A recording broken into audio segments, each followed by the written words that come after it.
A woman abandoned at a frontier train station, a bleeding stranger who changes everything, and a choice that could destroy the only home she's ever built. When Alara Quinn stepped off that train with 12 cents and a broken promise, she thought survival was the worst thing waiting for her in Red Hollow. She was wrong. 6 weeks later, two men would carry a dying man through her door, and with him, secrets dangerous enough to burn her new life to the ground. Stay with me until the end, hit that like button, and comment what city you're watching from so I can see how far this story travels. The train lurched to a stop with a screech that set Alara's teeth on edge. Through the dust-smeared window, Red Hollow looked like something God had started building and then forgotten about halfway through. Wooden buildings leaned against each other like drunks after closing time. The main street was nothing but hard-packed dirt and horse shit. And the wind, Jesus, the wind never stopped. Alara pressed her forehead against the glass and felt something crack inside her chest.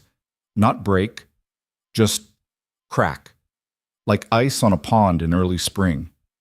This was it, the town where Thomas Webb had promised to meet her, the town where they were supposed to start their new life together, the town where, according to his letters, he'd already built them a house with a porch facing east to catch the morning sun.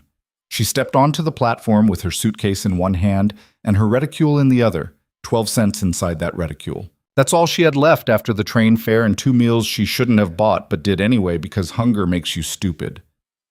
The platform emptied fast. Families reuniting, ranch hands collecting supplies, a circuit preacher with a Bible tucked under his arm. Within 5 minutes, Alara stood alone. No Thomas. She waited an hour, then 2. The sun climbed higher and the wind picked up, carrying the smell of manure and wood smoke. A few people passed by, glancing at her with that particular kind of curiosity reserved for strangers who don't belong. By the 3rd hour, she knew, not suspected. Knew. Thomas Webb wasn't coming. Maybe he never existed. Maybe he did, but changed his mind. Maybe he was dead in a ditch somewhere, or married to someone else, or just a coward who wrote beautiful lies because it was easier than telling ugly truths.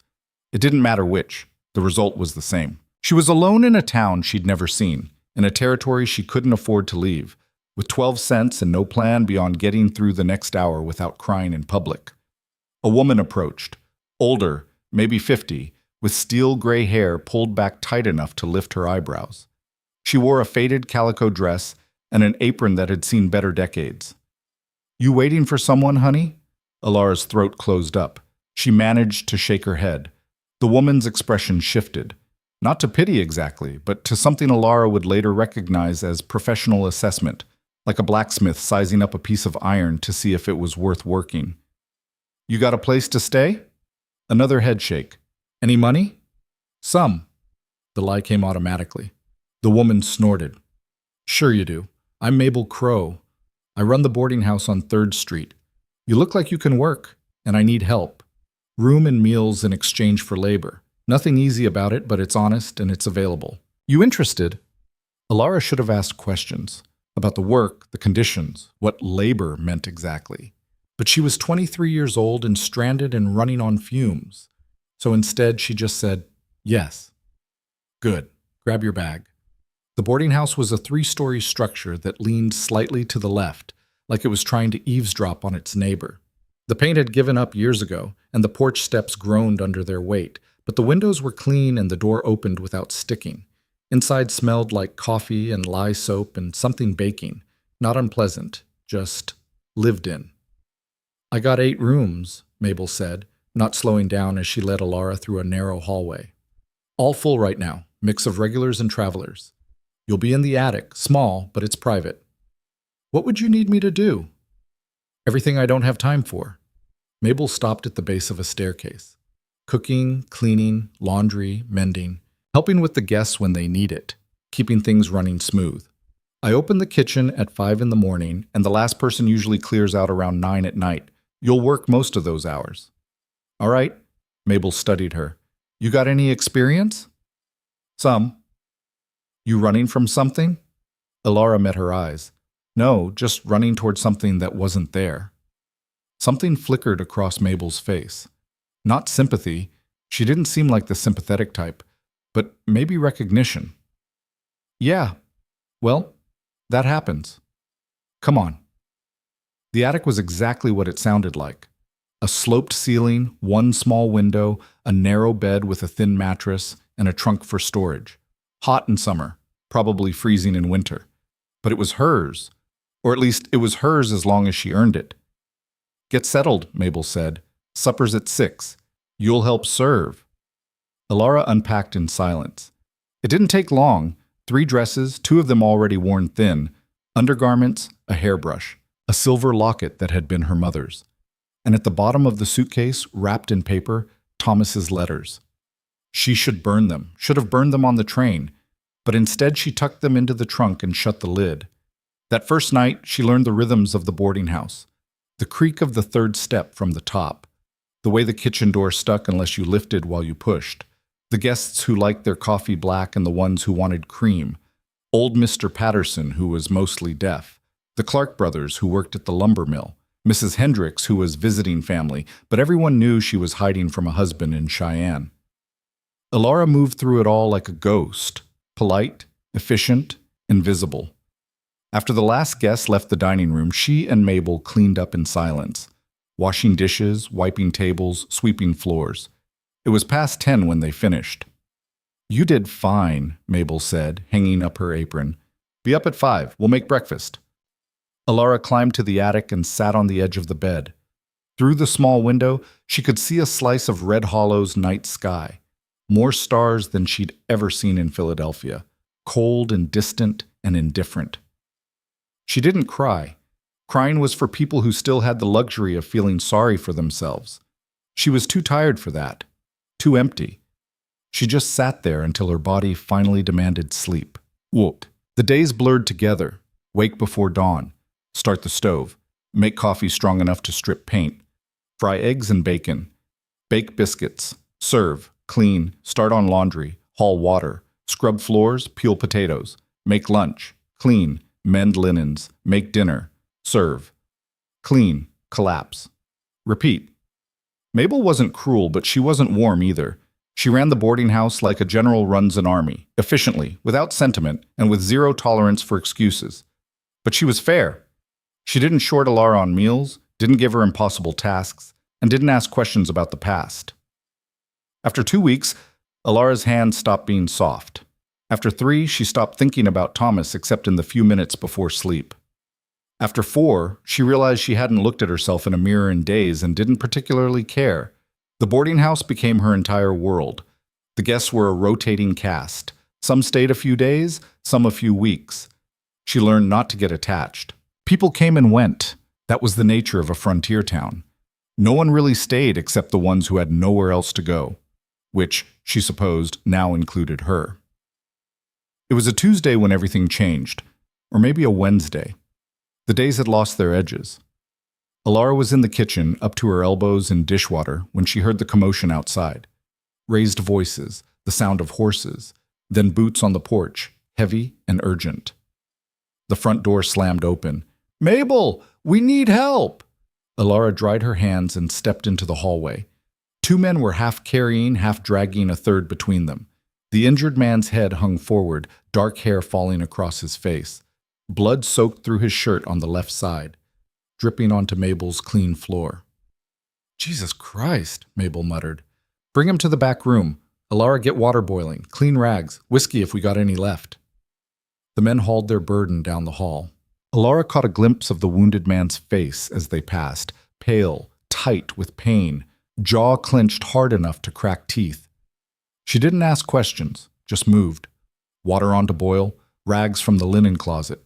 She found a half-full bottle of whiskey in the pantry and brought everything to the back room. The injured man was sprawled on the bed now. One of the men who'd carried him in, tall, weathered, maybe 40, was cutting away the bloody shirt. The other stood by the door, hat in hands, looking like he'd rather be anywhere else. "What happened?" Mabel asked. "Ambush," the tall man said. 3 of them, up on the ridge by Copper Creek. We were just passing through. They take anything? Tried. Didn't get the chance. The wounded man made a sound, not quite a groan, more like a growl swallowed halfway. His eyes were closed, but his breathing was harsh and uneven. "How bad?" Mabel asked. The tall man pulled the last of the shirt away. The wound was a furrow across the man's left side, just below the ribs. Deep enough to bleed like hell, but the bullet had passed through without hitting anything vital. "He'll live," the man said. "If it don't get infected."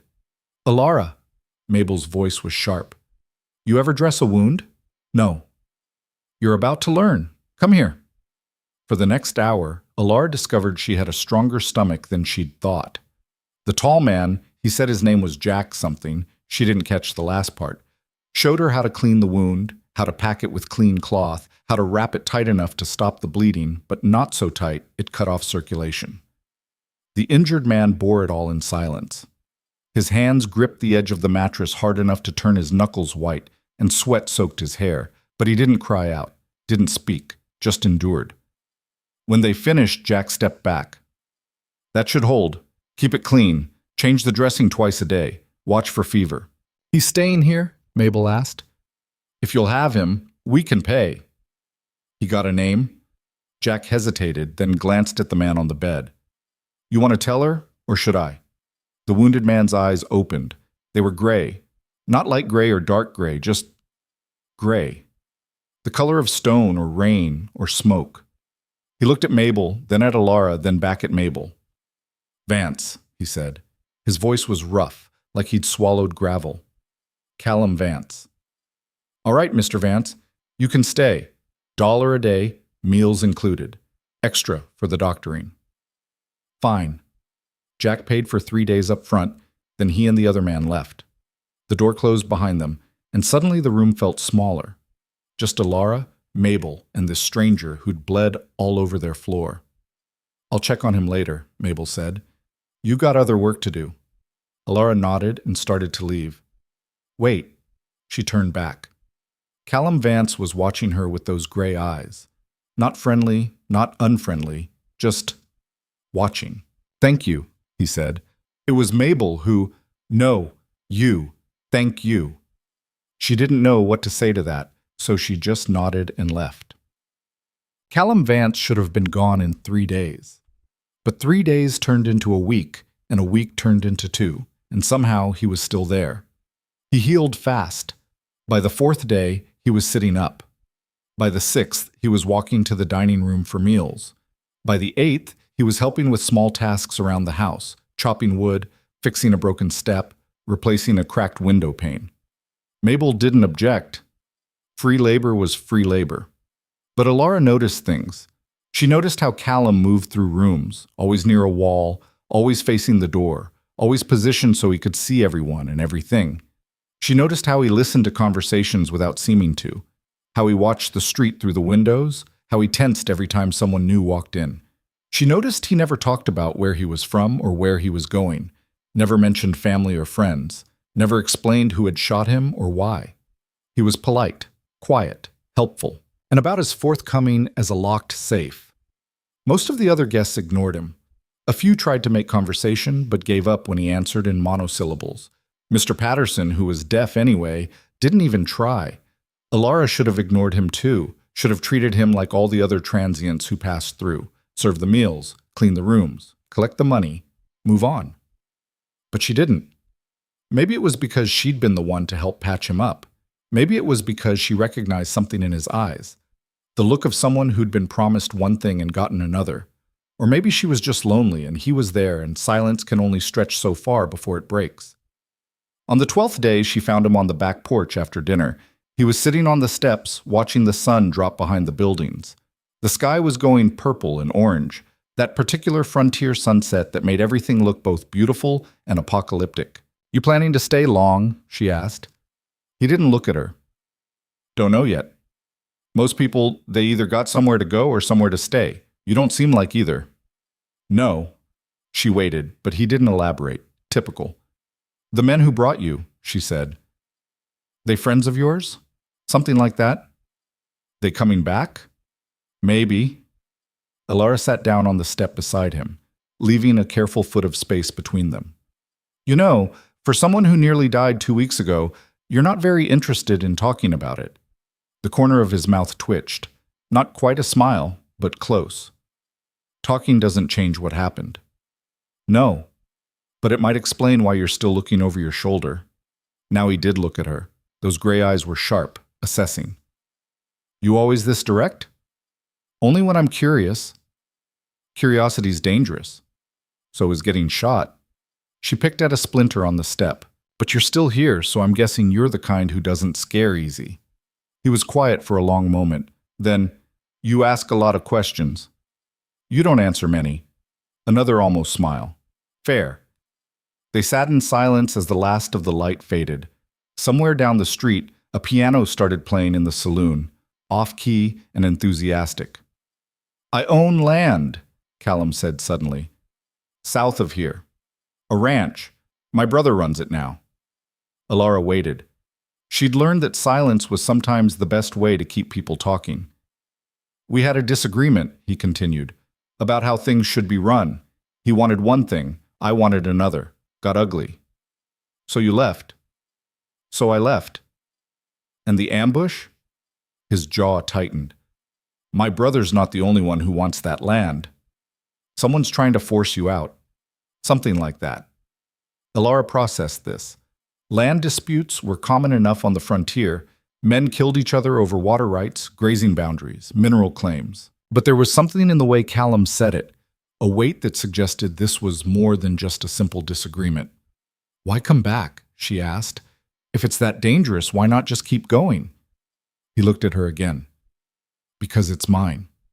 Simple, direct, final. She understood that.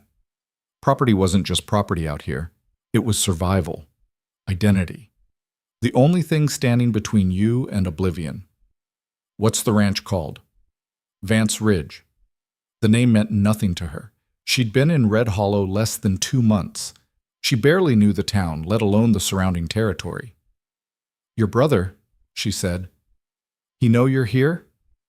Not yet, but he will. Eventually. And then? Callum stood, brushing dust from his pants. Then we'll see. He went inside without another word, leaving Alara on the porch with more questions than answers. 3 days later, the rider came. Alara was hanging laundry in the back when she heard the horse. She looked up to see a man dismounting in front of the boarding house. Young, maybe 25, with the kind of face that would be handsome if it wasn't so hard. He wore a gun low on his hip and moved like someone who knew how to use it. He tied his horse and went inside. Alara's hand stilled on the wet sheet. Something about the way he'd moved, purposeful, direct, made her stomach tighten. She hurried to finish the laundry and went back in through the kitchen. Mabel was at the stove, stirring something that smelled like beef stew. Who's the new arrival? Alara asked, keeping her voice casual. Didn't give a name. Asked if Callum Vance was here. Alara's stomach dropped. What did you tell him? The truth. That he's staying here. Where are they now? Front room. Alara moved to the doorway where she could see without being seen. Callum stood near the window and the young man faced him. They weren't touching, weren't yelling, but the tension between them was thick enough to choke on. Told you not to come back, the young man was saying. His voice was low but sharp. It's my land too, Aaron. Aaron. The brother. Was your land. You left. I left the ranch. Not the deed. You think that matters? Aaron's hand drifted toward his gun. Not threatening, just resting there. You think anyone cares about a piece of paper when you've been gone 3 years? I care. Then you're a fool. Callum's expression didn't change. Maybe, but I'm a fool with legal claim. Legal claim. Aaron laughed, but there was no humor in it. You know what Hargrove offered for that land. $40,000. Cash. Enough to set us both up for life. But he won't buy unless he gets the whole spread. And you're the only thing standing between me and that money. So sell your half. My half's worth nothing without yours. Then I guess we're at an impasse. Aaron stepped closer. You got 2 weeks. 2 weeks to either sell or get out of the territory for good. After that, I can't protect you. I don't remember asking you to. Hargrove's men don't play nice, Cal. They already tried once. Next time, they won't miss. So the ambush hadn't been random. Of course it hadn't. I'll take my chances, Callum said. Aaron stared at him for a long moment. Then he shook his head. You always were stubborn, even when we were kids, even when it cost you everything. Stubbornness kept me alive. For now. Aaron moved toward the door, then paused. 2 weeks, Cal. That's all you got. He left. The door closed. The boarding house fell silent. Callum stood at the window, watching his brother ride away. His face was unreadable. Alara stepped into the room. I didn't mean to eavesdrop. But you did anyway. Hard not to when someone's threatening your life in the front room. He turned to look at her. You worried? Should I be? Not about yourself. I wasn't asking about myself. Something flickered in his expression. Surprise, maybe, or recognition. I'll be gone before it becomes a problem. Gone where? Back to the ranch. To do what? Get yourself killed? To settle things. Alara crossed her arms. That's not a plan. That's suicide. It's my suicide. Don't be stupid. Don't be concerned. They stared at each other. The air between them felt charged, like right before a thunderstorm. I need to think, Callum said finally. He walked past her and up the stairs. Alara stood alone in the front room. Through the window she could see the dust from Aaron's horse still hanging in the air. 2 weeks.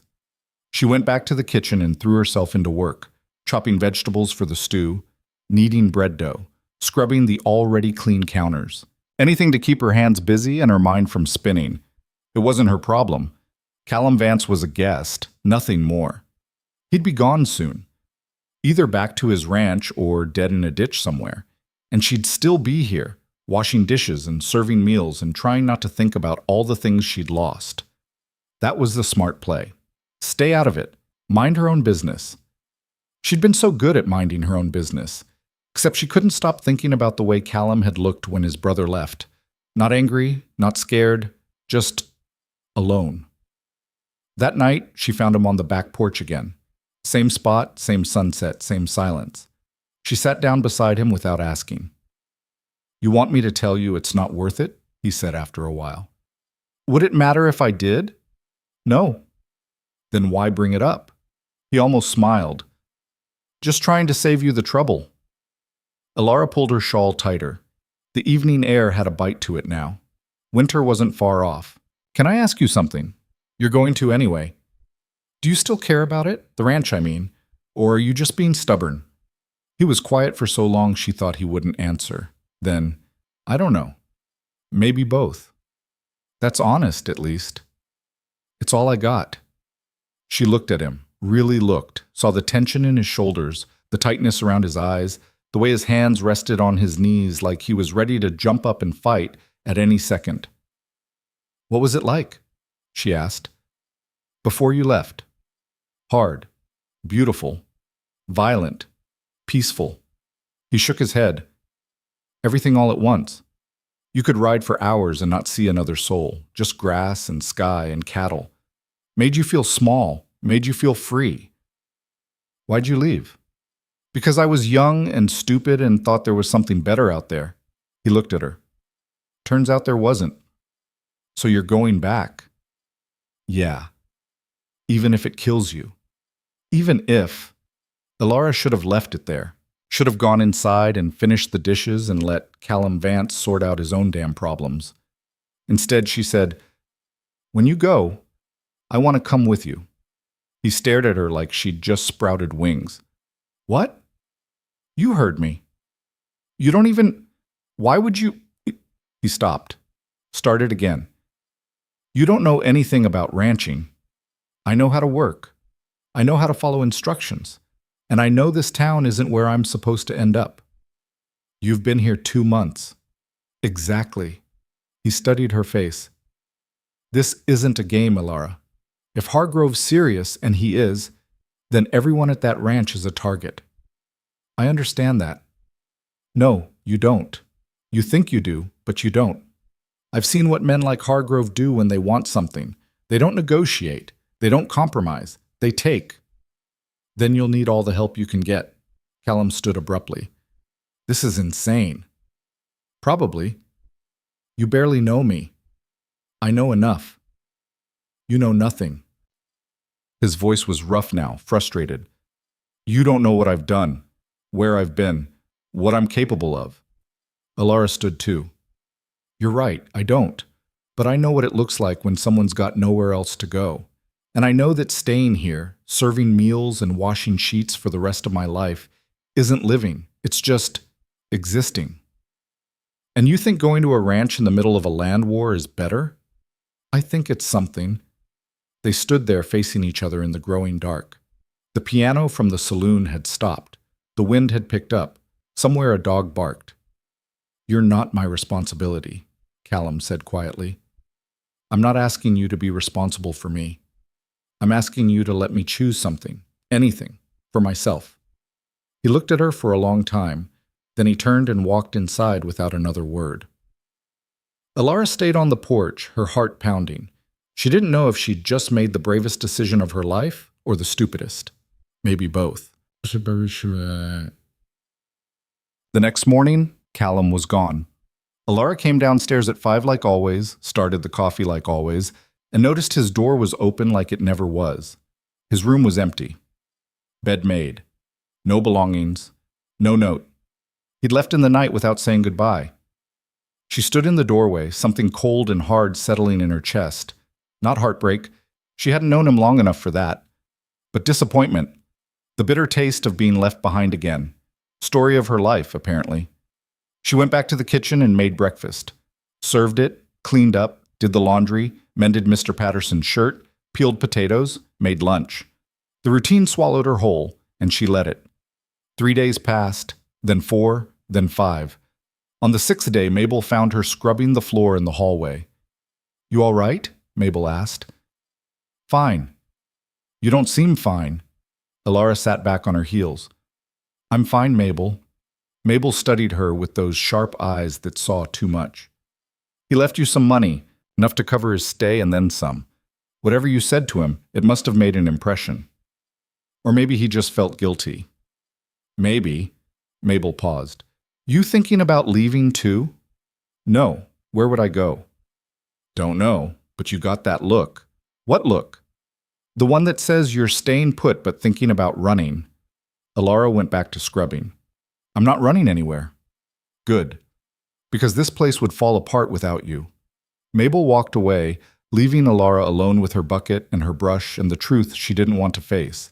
She'd offered to follow a stranger into danger, and he'd left without even considering it, which meant either he was smart or she was desperate. Probably both. On the 11th day, she heard the horse. She was in the kitchen, and at first she ignored it. Horses came and went all day in Red Hollow. But something made her look up, made her walk to the window. Callum Vance sat on a bay mare in front of the boarding house. He looked thinner, harder, like he'd aged a year in less than 2 weeks. He dismounted and walked to the door. Alara met him in the hallway before he could knock. You're back, she said. I'm back. Why? He looked at her with those gray eyes, tired, determined, alive. I settled it, he said. Settled what? The ranch, my brother, all of it. She waited.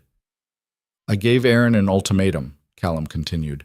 Either we split the land, sell his half to Hargrove if he wants, but my half stays mine, or I fight him in court for full ownership. He chose the split. And Hargrove? Not happy, but he can't force a sale if we're not both selling. He'll make noise, but he won't risk an all-out war. Not worth it. Alara crossed her arms. So you got what you wanted. Half of what I wanted. And now? Callum was quiet for a moment. Then, I need help running the place. Real help. Someone I can trust. Her heart started beating faster. Is that an offer? It's a question. Do you still want to come?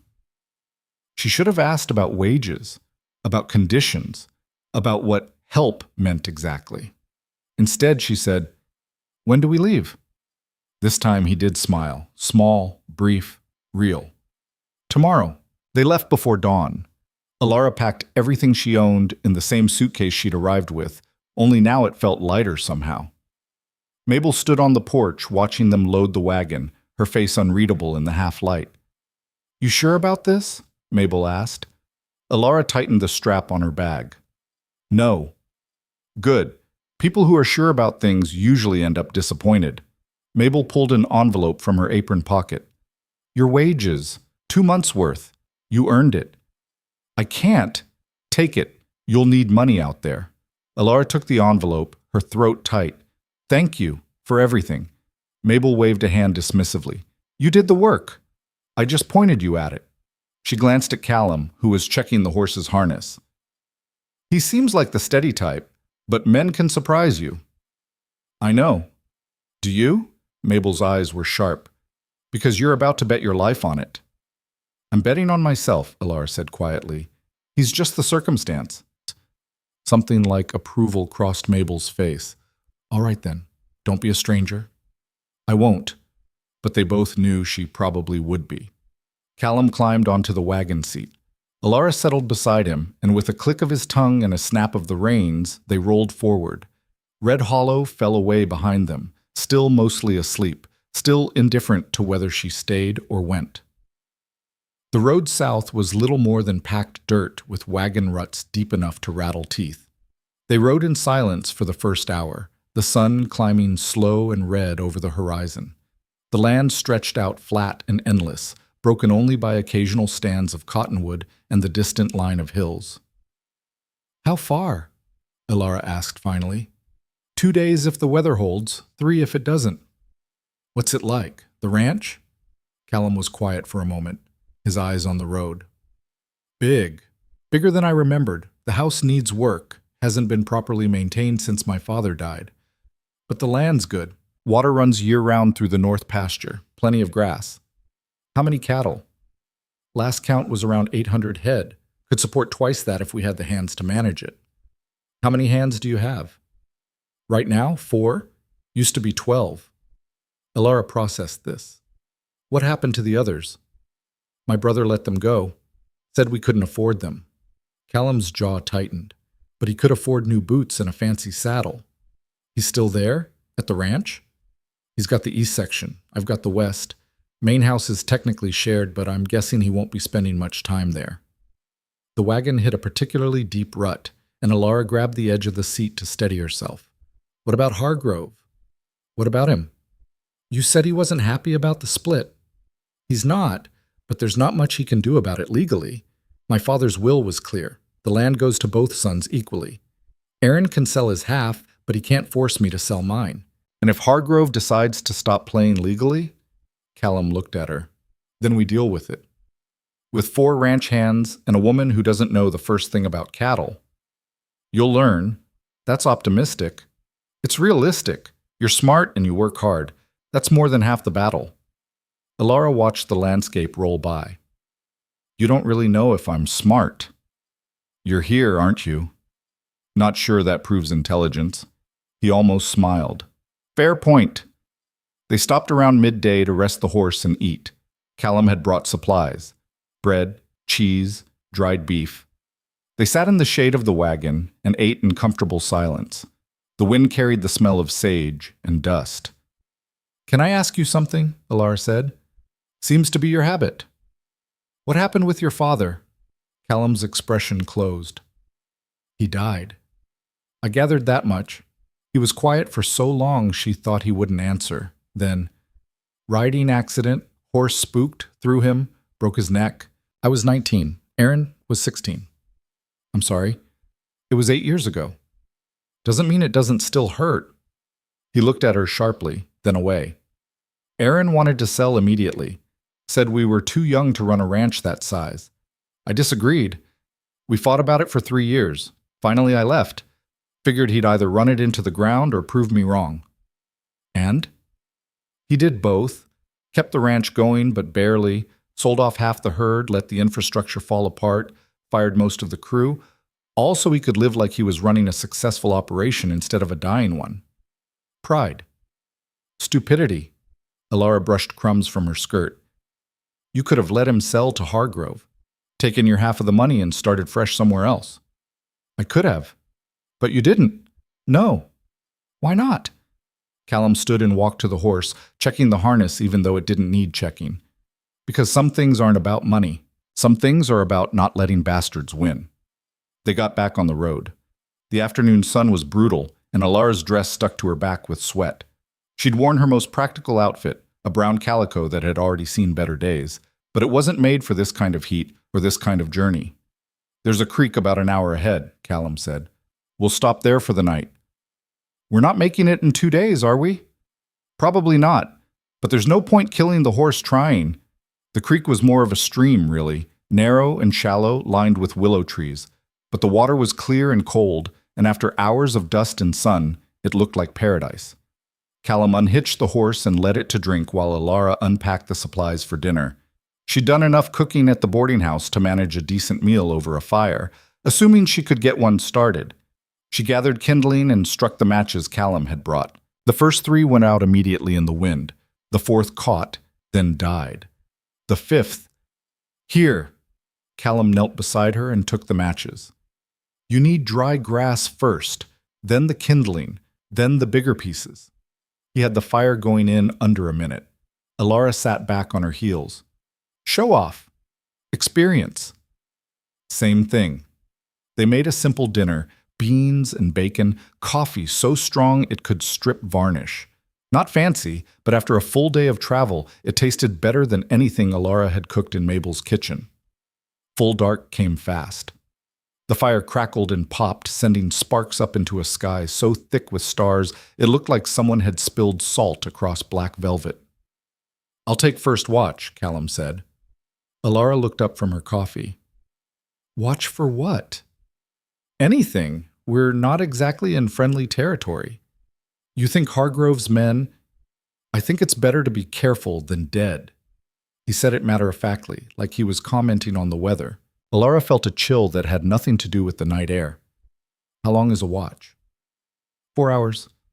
"I'll wake you when it's your turn." "I don't know what to watch for." "Anything that doesn't belong. Movement, sounds, horses. Use your instincts." Alara wrapped herself in the blanket Callum had brought and tried to sleep on the hard ground next to the wagon. It was impossible. Every sound seemed magnified, the wind in the grass, the horse shifting its weight, the fire settling. And beneath it all, the vast emptiness of the frontier pressing in from all sides.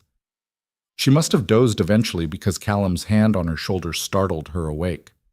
"Your turn," he said quietly. She sat up, disoriented.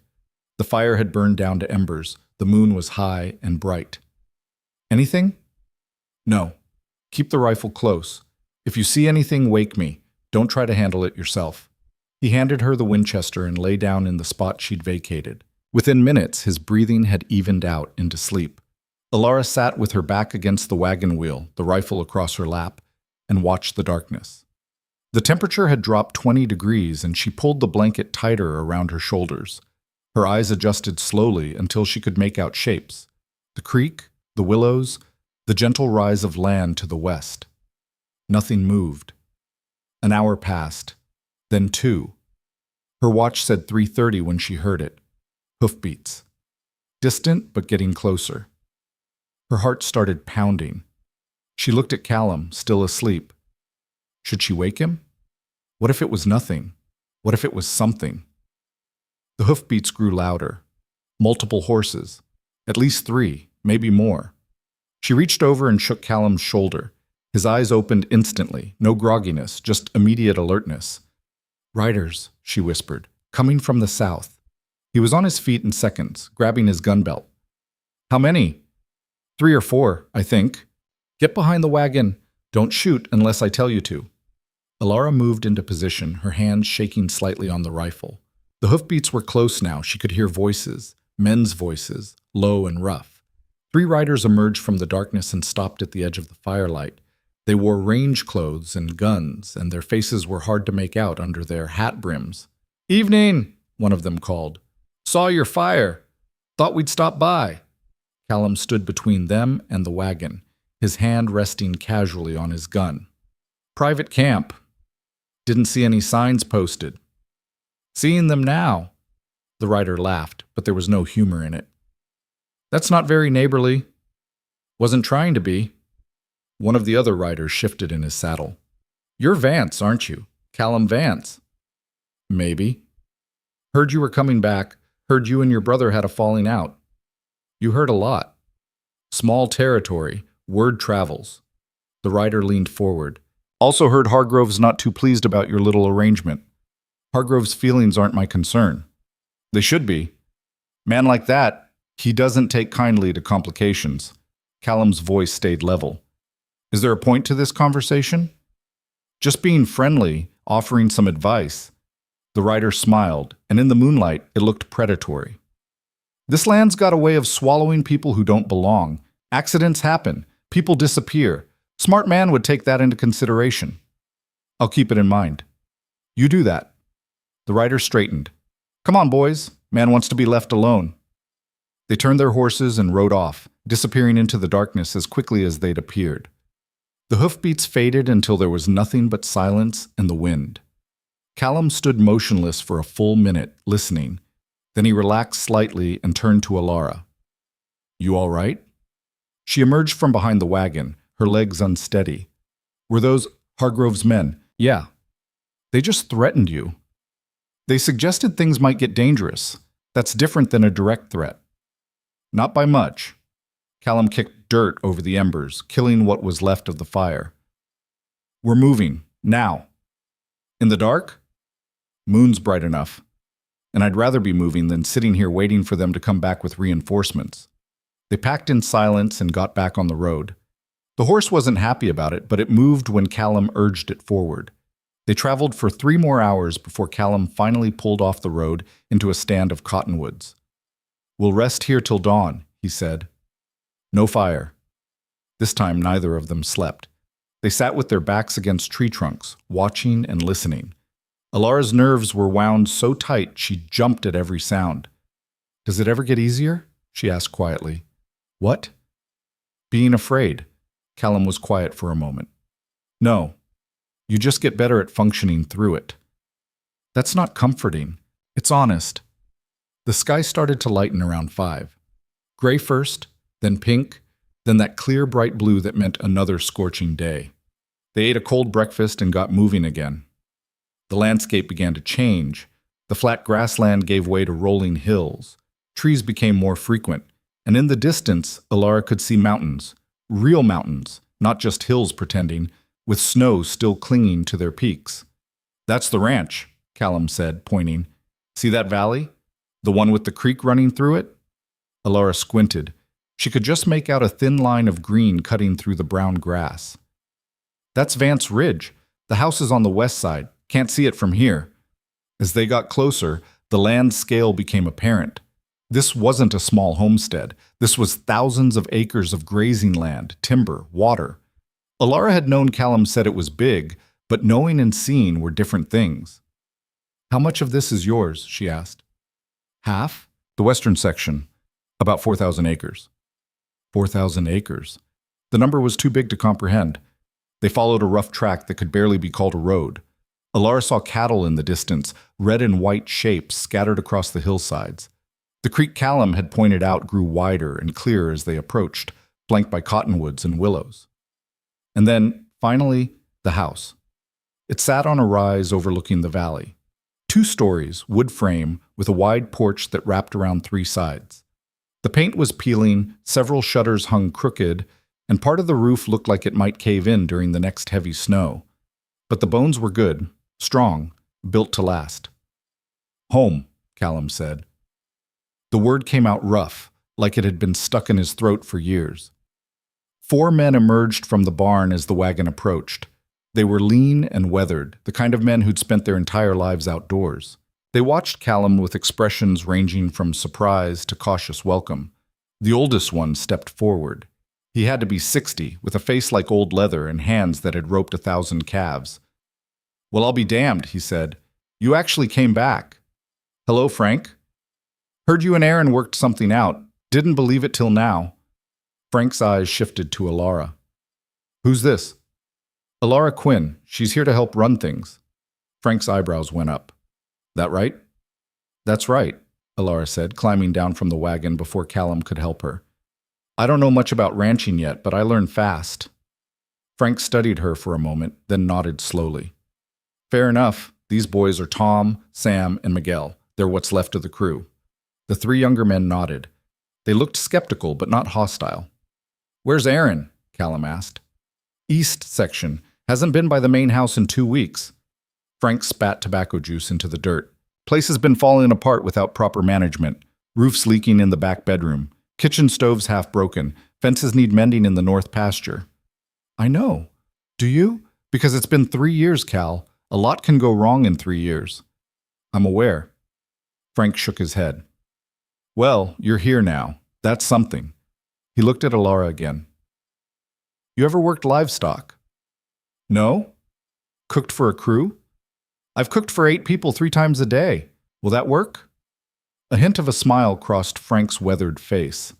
It'll do. Come on, I'll show you the kitchen. The inside of the house was worse than the outside. Dust covered everything. The furniture looked like it hadn't been moved in years. Cobwebs hung from the corners. The kitchen was functional, but barely. Pots and pans crusted with old food, a stove that probably hadn't been cleaned since Callum left, floors that stuck to your boots. Alara looked around and felt her stomach sink. This wasn't a house. It was a disaster. I know it's bad, Callum said from the doorway. Bad is an understatement. It can be fixed. With what? Magic? With work. He stepped into the room. I'm not asking you to do it alone. We'll all help.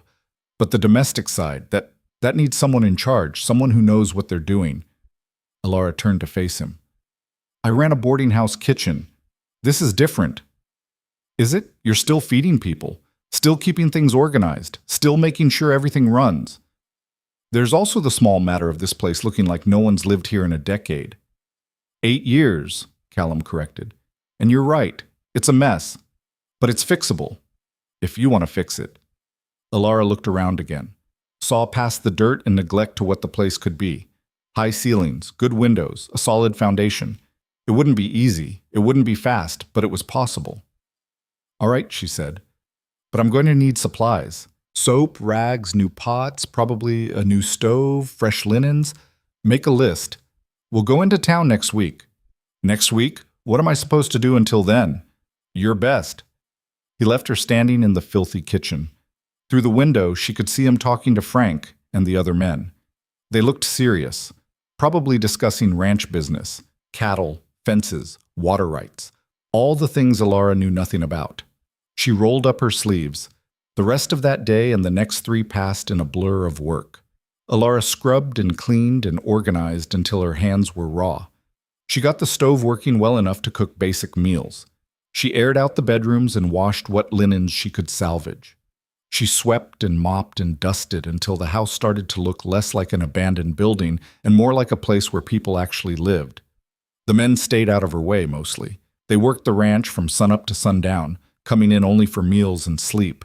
Alara cooked huge quantities of simple food, stews, beans, bread, coffee. Nothing fancy, but it was hot and filling and better than whatever they'd been eating before. On the 4th night, she finally sat down on the porch steps, too exhausted to move. Every muscle ached. Her hands were covered in small cuts and burns. Her dress was ruined beyond repair. Callum sat down beside her, holding 2 cups of coffee. You look terrible, he said, handing her one. Thanks. I mean it as a compliment. You've been working like a demon. Alara sipped the coffee. It was terrible. She still hadn't figured out the proportions on that stove, but it was hot and caffeinated. Place needed it. It did. He was quiet for a moment. You could still leave, you know. I'd understand. Is that what you want? No, but I'd understand. She looked out at the valley. The sun was setting, painting the sky in shades of orange and purple. The creek caught the light and turned to gold. Cattle grazed peacefully on the hillsides. And despite everything, the work, the dirt, the danger, something in Alara's chest loosened. I'm not leaving, she said. You sure? No, but I'm staying anyway. Callum smiled. That seems to be your way. What, making terrible decisions? Choosing something instead of just letting life happen to you.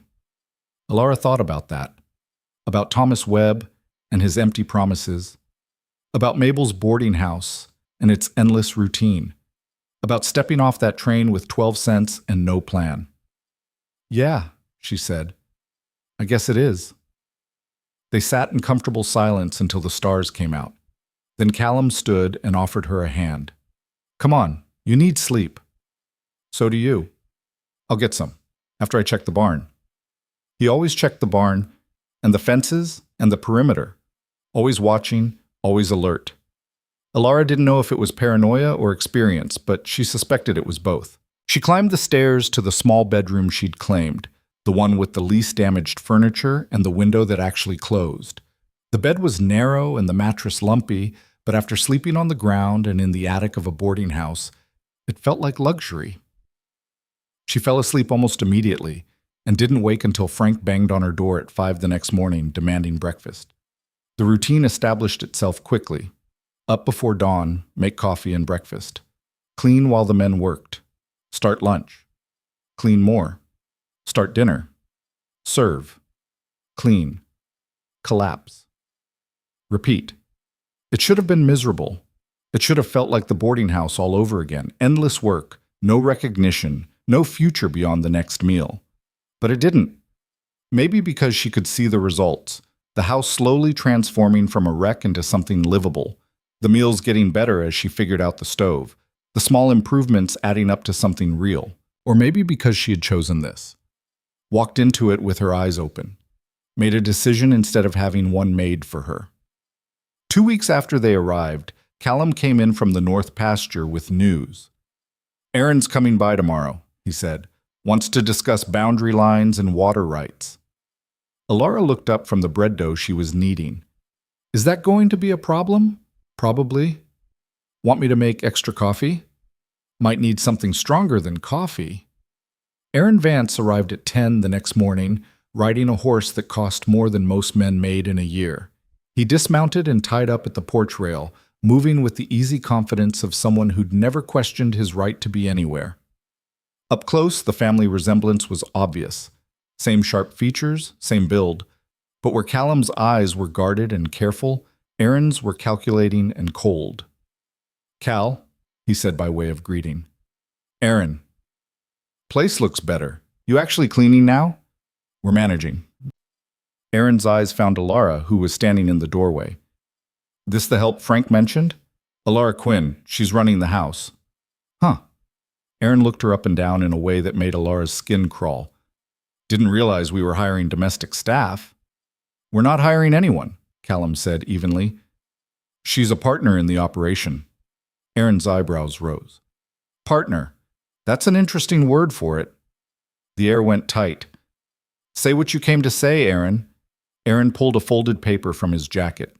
New survey results. Turns out the boundary line between our sections is about 50 yards east of where we thought, which means that creek, the one running through what you thought was your north pasture, is actually on my land. Callum took the paper and read it. His expression didn't change. This survey is dated last week. That's right. We've been using that creek for watering since Father was alive. Doesn't matter. It's on my section, which means you need to negotiate access or move your cattle. Or this survey's bullshit.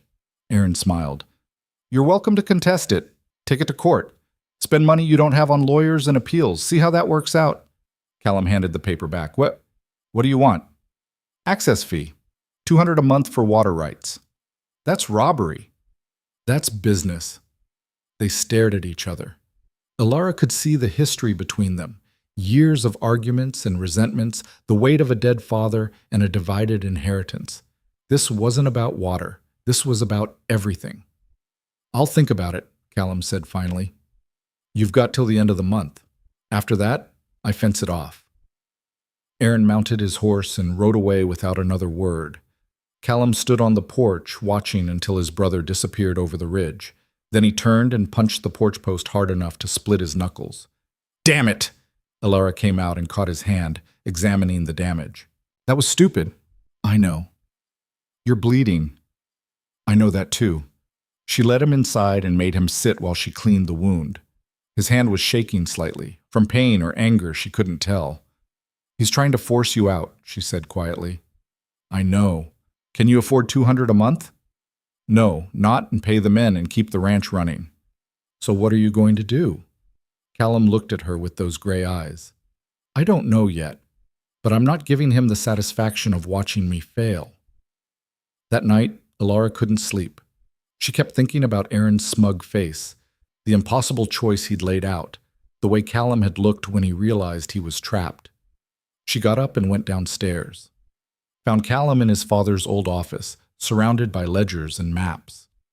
It's 3 a.m, she said. I'm aware. Have you slept at all? No. She sat down across from him. Tell me about the water situation. It's simple. Without that creek, I can't keep cattle on the north pasture, which means I lose about 1/3 of my grazing land, which means I have to reduce the herd, which means less income, which means I can't pay the men, which means the ranch fails. What if you drilled a well? Costs more than I have, and there's no guarantee we'd hit water. What if you move the cattle to a different pasture? The other pastures are already at capacity. Push them harder and the grass won't recover. Alara studied the maps spread across the desk. What about this section here, the one bordering the eastern property? That's Aaron's. I know, but the creek runs through it before it hits your north pasture, right? Yeah, so if the survey's accurate, that means the creek enters his property from somewhere else, somewhere upstream. Callum looked up sharply. Public land. Maybe. He grabbed a different map, a territorial survey. Traced the creek with his finger. It comes off the mountain here, runs through about 2 miles of unclaimed territory before it hits Aaron's section. Can you access it? The terrain's rough, steep, but yeah, theoretically. Then you don't need his creek, you need the source. Callum stared at the map, then at Alara, then back at the map. Slowly, a smile spread across his face. That's either brilliant or insane. Can it be both? He stood up, energized for the first time in days. We'd need to build a cistern, run pipe down from the source. It'd be expensive and difficult, and there's no guarantee it would work. But it's possible. It's possible. They spent the rest of the night planning. By dawn, they had the outline of a solution. Not perfect, not easy, but real. Frank listened to their plan with the kind of skepticism that came from 40 years of watching good ideas fail in practice. You want to build a pipeline up a mountain, he said slowly. In terrain so rough we don't even graze cattle there. To tap a creek that might dry up come summer. And you want to do this before Aaron cuts off access to the north pasture water. That's the idea, Callum said. That's suicide. You have a better suggestion? Frank spat tobacco juice into the dirt. Yeah, pay your brother his damn access fee and be done with it. Can't afford it. Then sell some cattle, downsize. That's what he wants. Wants to watch me fail so he can buy my section for pennies and sell the whole thing to Hargrove. So let him. Take the money. Start somewhere else. Callum's jaw tightened. No. Pride's gonna kill you, boy. Probably. But I'm doing this anyway. Frank looked at Alara. You got any sense to talk into him? None that he'd listen to, she said. Besides, I think it could work.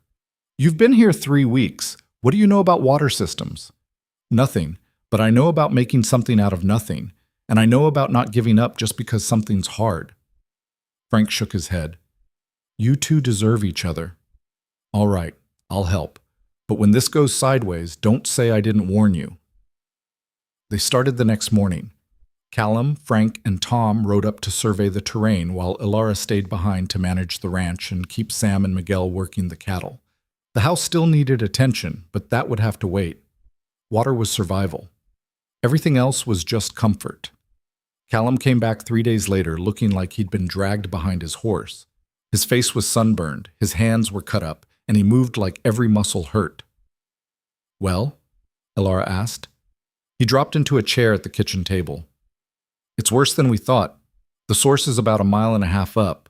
Steep grade, loose rock, no existing trails. We'll need to clear a path just to get materials up there. Can it be done? Technically, yes. Practically, it's going to be hell. He accepted the coffee she poured him. We'll need pipe, lots of it, a cistern at the source, another at the base, tools, lumber, more men than we have. How much is this going to cost? Callum pulled a crumpled paper from his pocket. Best estimate? About $800. Alara sat down hard. Do we have that? We have 400, maybe 5 if I sell some equipment we're not using. That's half. I know. Where are we going to get the rest? I don't know yet. They sat in silence. Through the window, Alara could see Miguel working with a horse in the corral. The sun was high and hot. Summer was coming on fast, and with it, the risk of the creek running low. What about a loan? She asked. From who? The bank? Callum laughed bitterly. They won't lend to a failed rancher trying to build an impossible water system. What about Hargrove? He looked at her like she'd lost her mind. You're joking. I'm not. Think about it. He wants this land, all of it. If you fail, Aaron sells to him, but he still doesn't have your section. But if you succeed, if you actually make this work, then the ranch becomes more valuable, which means if he eventually does get it, he's getting something better. You're suggesting I ask my enemy for money. I'm suggesting you use his greed against him, make it worth his while. Callum was quiet for a long time. Then, that's either the smartest thing I've heard all week or the dumbest. Those don't seem to be mutually exclusive lately. A smile ghosted across his face. No, they don't. He rode into town the next day. Alara spent the time working on the garden she'd started behind the house. Nothing fancy, just vegetables that might actually survive the climate. Tomatoes, beans, squash. The soil was better than she expected, and the seeds she'd brought from Red Hollow were already sprouting. Callum came back after dark. Alara was in the kitchen, making bread for tomorrow's breakfast. She heard the horse and went to the door. One look at his face told her everything. He said no, she guessed. He said he'd think about it. Callum dismounted and tied up the horse, which is his way of saying no while keeping his options open. What did you offer him? First rights if I ever sell, 10% interest on the loan, repayment in 2 years. That's generous? It's desperate. He climbed the porch steps. He knows it too. Bastard smiled the whole time. Alara went back to the kitchen. Callum followed and slumped into a chair. There has to be another way, she said. If there is, I haven't found it. What about the other ranchers, the ones who aren't trying to buy you out? Most of them are barely making it themselves. The ones who aren't are friends with Aaron or Hargrove. This territory's too small for neutrality. Alara kneaded the dough harder than necessary. So we're stuck. For now. And Aaron's deadline is in 3 weeks. 2.5. She shaped the dough into loaves and set them to rise. Her hands were covered in flour, her back ached, and she was tired of problems that didn't have solutions. What if we just started? She said suddenly. Callum looked up. Started what? Building. We have $400. That's enough to buy some pipe and materials. We start clearing the path, building what we can. Maybe we don't finish before Aaron's deadline, but at least we're making progress. And when we run out of money halfway through, we figure it out, find more money, sell something else, work harder. She turned to face him. But at least we're doing something instead of sitting here waiting for Hargrove to decide our fate. Callum studied her. You know that's crazy. Yes. We could end up with a half-built system that doesn't work and no money left to fix it. Also yes. And you still think we should do it. I think sitting still is the same as giving up. And I didn't come all this way to give up. He stood and crossed to where she stood. For a moment, he just looked at her. Really looked, like he was trying to figure out how she'd ended up here. In his kitchen, covered in flour, suggesting they bet everything on an impossible plan. All right, he said. We'll do it your way. It's not my way, it's our way. Something shifted in his expression. Yeah, it is. They ordered the pipe the next day, used most of their available cash and half of what Callum got from selling an old wagon and some tools. Frank shook his head the whole time, but helped load the materials when they arrived a week later. The real work began on a Monday. Callum, Frank, and Tom headed up the mountain with tools and determination. Alara stayed behind with Sam and Miguel, managing the ranch and trying not to think about all the ways this could go wrong. The men came back each night exhausted and filthy. They'd cleared about 50 yards of path the first day, 20 the second, 15 the third. The terrain was brutal, loose shale that gave way underfoot, dense scrub that had to be cut and hauled, rock outcroppings that had to be worked around.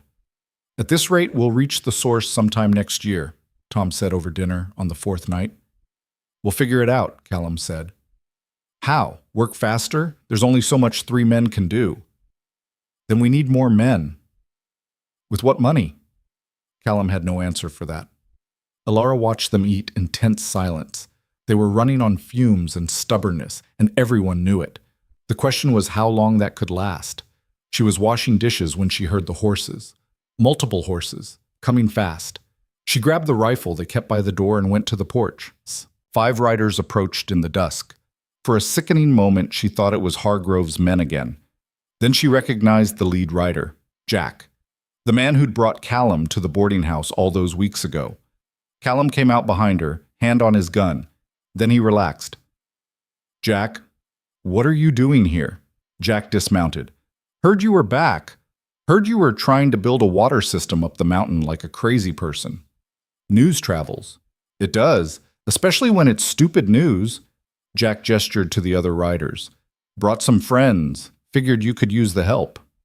The 4 men with Jack dismounted. They were range-worn and capable-looking, the kind of men who'd worked cattle and lived rough. I can't pay you, Callum said.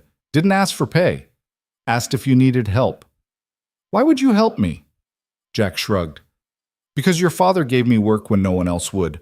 Because I don't like seeing Hargrove and his cronies push people around. Because sometimes a man does something just because it's right. He looked at Alara. Also heard you got yourself a partner who's got more guts than sense. Wanted to see if that was true. Alara met his eyes. It's true. Jack grinned. Good. We start tomorrow? Callum looked at the men, then at Jack, then back at the men. Yeah, we start tomorrow. With 8 men working, the progress accelerated. They cleared the path in a week. Another week to haul the pipe up in sections. Another to dig the foundation for the cistern at the source. The work was backbreaking and dangerous. Twice men nearly fell on the steep sections, and once a rock slide nearly killed Tom, but they kept at it. Alara kept the ranch running and fed the growing crew. She cooked enormous meals 3 times a day, using supplies that dwindled faster than she could restock them. She worked from before dawn until after dark, and still it felt like she was barely keeping up. Aaron rode by one afternoon, ostensibly to check his boundary fences. He stopped at the house, looking up at the mountain where the men were working. I'll give Cal credit, he said to Alara, who was hanging laundry. He's persistent. He's determined. Same thing. Aaron studied her. You really think this is going to work? Does it matter what I think? Not really, but I'm curious. Alara pinned a shirt to the line. I think your brother's stubborn enough to make it work out of pure spite. Aaron laughed. That's probably true. Always was like that, even as a kid. Father used to say Cal would argue with a fence post if he thought he was right. And you wouldn't? Oh, I would.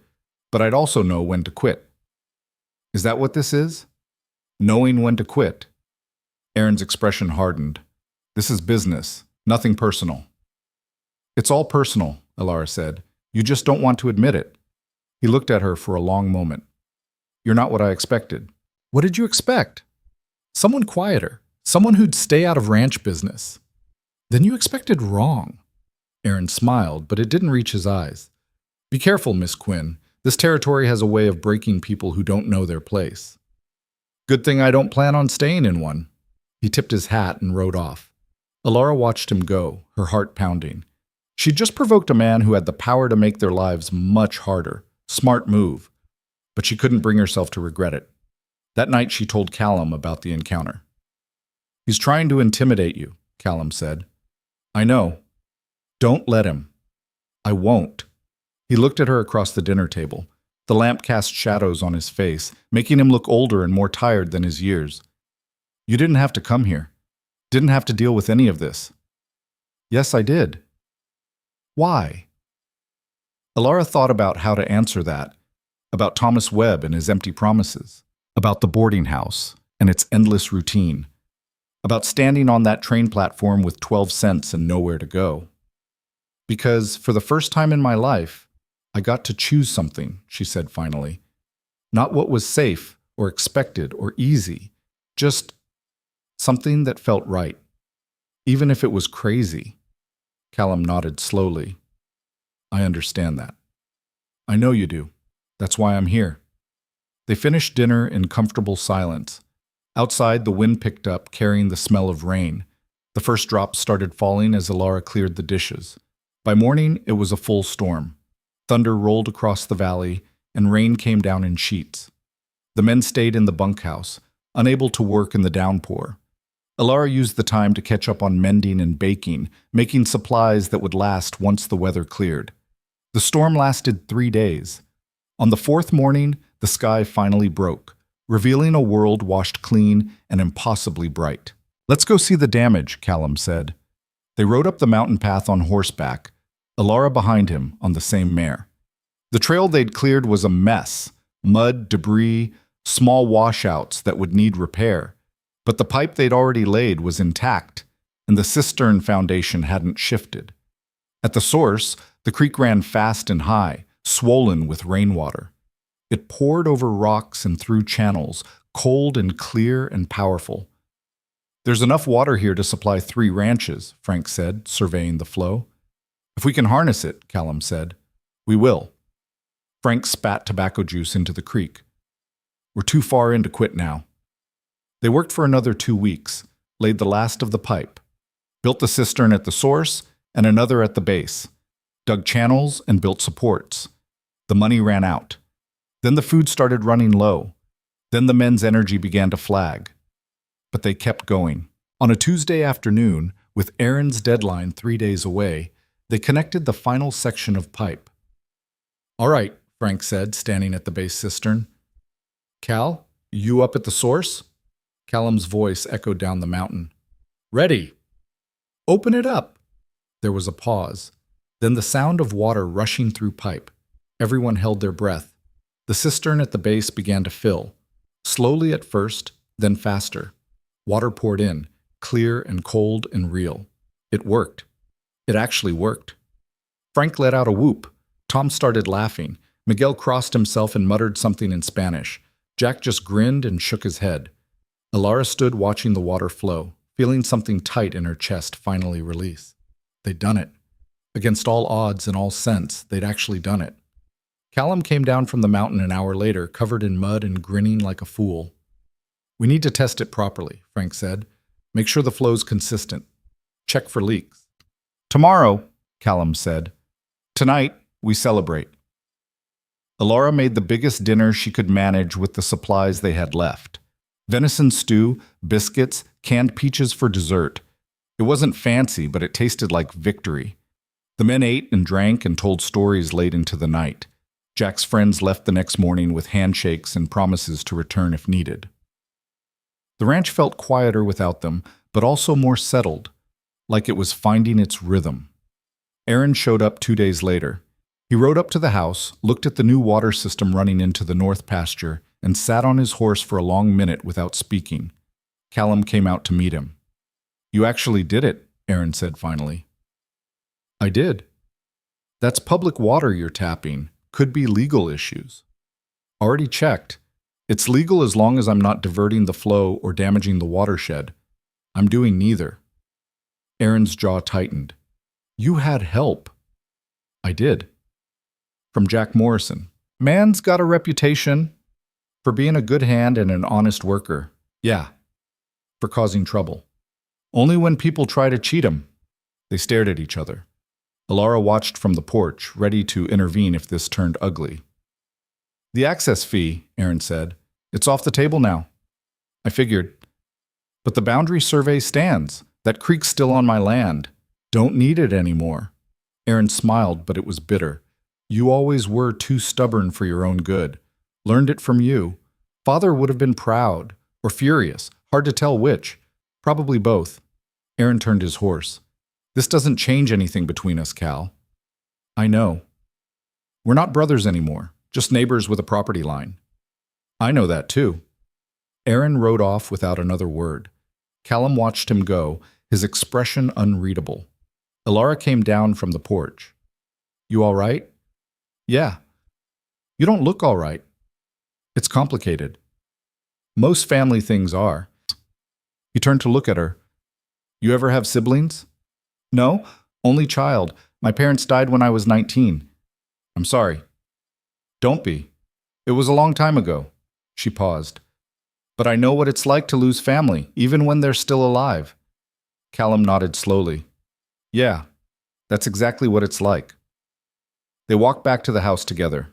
The ranch spread out around them, cattle grazing, fences standing straight, water flowing where it needed to flow. It wasn't perfect. The house still needed repairs. They were nearly broke, and winter was coming with all its challenges. But it was theirs. They'd built it, fought for it, earned it. That night, Ilara couldn't sleep. She got up and went downstairs intending to make tea.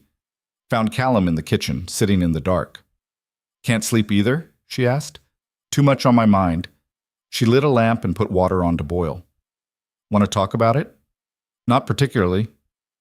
Want company while you don't talk about it? A small smile. Yeah, that'd be good. They sat together in the quiet kitchen. Outside, an owl hooted. The wind rattled the windows. The house settled and creaked around them. Thank you, Callum said suddenly. For what? For staying, for helping, for not thinking I was completely insane.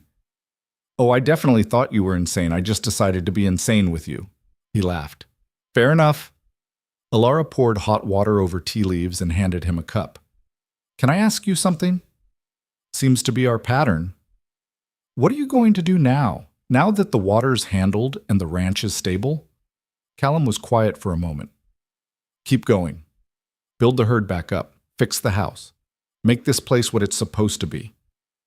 And then? What do you mean? I mean, after that. After the ranch is running smooth and profitable. What then? He looked at her over the rim of his cup. I haven't thought that far ahead. Maybe you should. Why? Ilara set down her tea. Because I need to know if I'm helping you build something permanent or just solving a temporary problem. Need to know if there's a future here or if this is just a pause before the next crisis. You thinking about leaving? No, but I'm thinking about what staying means. Callum set his cup down too. Ilara, I'm not asking for promises, she interrupted. I'm just asking for honesty. What is this? What am I to you? Partner, employee, guest who overstayed their welcome? He stood and crossed to the window, looking out at the dark ranch. You're not any of those things. Then what am I? When he turned back, his expression was raw in a way she'd never seen before. You're the person who showed up when no one else did, who took a chance on something with no guarantee it would work, who fights like hell for things that matter. He paused. You're the person I can't imagine doing this without. Ilara's heart was pounding. That's not an answer. I know, because I don't have one yet, not a good one. He crossed back to her. All I know is that when I think about the future of this place, you're in it. Not as help, not as a partner in the business sense, just in it. With me. Cal, I know that's not enough. I know you deserve more than vague statements and maybes, but it's all I've got right now. She looked up at him, saw the uncertainty in his eyes, the fear of saying too much or not enough, recognized it because she felt the same thing. All right, she said quietly. All right? All right. I can work with that. The relief on his face was almost painful to see. Yeah? Yeah. He reached out and took her hand. His palm was rough with calluses, his grip warm and steady. They stood like that for a long moment, the lamp flickering, the night pressing against the windows. Then Callum stepped back, releasing her hand. You should get some sleep. Tomorrow's going to be long. Every day is long. True. He smiled. But at least we're not building water systems. Give it time. You'll think of something equally impossible. Probably. She went back upstairs, her hand still warm from his touch. Sleep came easier than expected, and when it did, she dreamed of open sky and running water and a house that finally felt like home. The first snow came in October, 2 weeks earlier than anyone expected. Ilara woke to find the valley transformed, white and clean and utterly silent. She stood at the kitchen window watching fat flakes drift down while the coffee brewed, trying to remember the last time she'd seen something this beautiful. Callum came in from checking the livestock, stamping snow off his boots. Came down hard last night, he said. Road to town's going to be impassable by noon if this keeps up. We need supplies? Could use some, but we'll manage if we have to. He poured himself coffee and stood beside her at the window. First winter here. You ready for it? Is anyone ever ready for winter? Fair point. Frank appeared in the doorway looking grumpy. Cattle are fine. Move the herd closer to the barn like you asked. But we're going to need more hay if this weather holds. We've got enough for 3 months, Callum said. That's if we don't get a hard winter. If we do, we'll be short by February. Then we'll figure it out in February. Frank grunted and disappeared back outside. Alara had learned that was his version of agreement. The days grew shorter and colder. The work changed but didn't ease up. Instead of building and fixing, they focused on maintenance and survival, keeping livestock fed and watered, chopping wood, repairing things that broke in the cold, fighting the constant battle against winter's attempts to kill everything. Alara spent more time indoors, which meant more time working on the house. She'd made progress over the months, but there was still so much to do. The upstairs bedrooms needed new floors, the parlor needed furniture that wasn't falling apart. The whole place needed paint. She started with what she could afford, used saved money to buy fabric, and made curtains for the main rooms, refinished the dining table until it looked almost respectable, found an old rug in the attic, beat the dust out of it, and laid it down in the parlor. Small changes, but they added up. One afternoon, she found a box of photographs in her father's old desk. Callum came in while she was looking through them. Haven't seen those in years, he said. The photos showed a different version of the ranch, a younger version of Callum and Aaron, maybe 12 and 9, standing with a tall man who had to be their father. A woman, their mother, presumably, sitting on the porch Alara now swept every morning. The house looked newer, better maintained, happy. Your mother? Alara asked, pointing to the woman. Yeah. She died when Aaron was 7. Fever took her in 3 days. I'm sorry. Long time ago. But his voice was tight. Alara set the photos aside. You don't have to talk about it. Not much to talk about. She was here, then she wasn't. Father did his best, but raising 2 boys and running a ranch alone? He shrugged. We managed. Is that when things got hard between you and Aaron? Callum was quiet for a moment. No, that came later, after Father died and we had to decide what to do with this place. Aaron wanted the easy way, sell, split the money, move on. I wanted to honor what Father built, and neither of you would compromise. We're both stubborn. Comes with the blood, I guess. Alara put the photographs back in the box. You ever think about reaching out, trying to fix things? Every day, but I don't know how, don't even know if it's possible anymore. Most things are possible, just not easy. He looked at her with something like wonder. How do you stay optimistic? Who says I'm optimistic? I just refuse to believe things can't change. That's the definition of optimistic. Or stubborn. He smiled. Yeah, that too. The conversation stayed with Alara over the following days. She kept thinking about those photographs, about the family that used to live in this house, about all the ways things could fall apart. She was making dinner one evening when Frank came in looking agitated. We got a problem, he said. Callum looked up from the ranch ledger he'd been reviewing. What kind of problem? The kind with riders, 3 of them, coming up the valley road. Everyone went still. Hargrove's men? Callum asked. Can't tell yet. But they're armed and they're not in a hurry. Callum stood and grabbed his gun belt. Get the others, and Alara. I'm staying, she said. This might get ugly. Then you'll need witnesses. He looked like he wanted to argue but didn't have time. Stay inside. If shooting starts, get to the cellar. The 3 riders approached slowly, deliberately. By the time they reached the house, Callum, Frank, Tom, Sam, and Miguel were positioned on the porch and near the barn. Not threatening, but ready. The lead rider was someone Alara had never seen before. Older, maybe 50, with a hard face and eyes that had seen too much. He stopped his horse about 20 feet from the porch. Callum Vance? He called. That's me. Name's Garrett.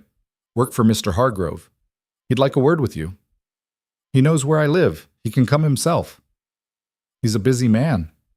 So am I. Garrett smiled, but it was cold. Mr. Hargrove's prepared to make you an offer. A good one. $20,000 for your section. Cash. More than fair market value. Not interested. You haven't heard the full offer. Don't need to. This land's not for sale. Mr. Hargrove thought you might say that, so he asked me to remind you that running a ranch is expensive, dangerous, things can go wrong, accidents happen. The threat hung in the air like smoke. Callum's voice stayed level. Is that what you came all this way to tell me? That I might have an accident? Just delivering a message. Message received. Now get off my property. Garrett's expression didn't change. You're making a mistake. My mistake to make. Stubbornness gets men killed out here. So does trespassing. You want to test which happens first? For a long moment, nobody moved. Then Garrett shrugged and turned his horse. Your funeral, Vance. The three riders left, disappearing back down the valley road. Nobody relaxed until they were completely out of sight. That was a threat, Frank said quietly. I know. He's going to come at you. Maybe not today, maybe not tomorrow, but he will. Let him try. Frank spat tobacco juice into the snow. You got a death wish or just an excess of pride? Neither. I've got land worth fighting for and nothing left to lose. You got plenty to lose, boy. Don't fool yourself. Callum didn't answer. He went inside and Alara followed. Frank's right, she said. Hargrove's not going to just give up. I know that. So what are you going to do? Keep going. What else is there? You could sell. Take the money. We could start somewhere else. He turned to look at her. You want to leave? No, but I want you alive more than I want this ranch. Something in his expression softened. I'll be careful. That's not the same as being safe. Nothing out here is safe. You knew that when you came. I know. Doesn't mean I have to like it. He crossed to where she stood and took her hands. If you want to leave, I'll understand. I'll make sure you get somewhere safe. Somewhere. I'm not leaving, she interrupted. Stop trying to push me away every time things get dangerous. I'm not. Yes, you are. You've been doing it since I got here. Offering me outs, telling me I don't have to stay, acting like I'm going to bolt at the first sign of trouble. Can you blame me? Most people would have left months ago. I'm not most people. I know, but that doesn't mean I'm not scared of something happening to you. Alara squeezed his hands. I'm scared too, but I'm staying anyway, so stop asking me to leave and start trusting that I can handle whatever comes.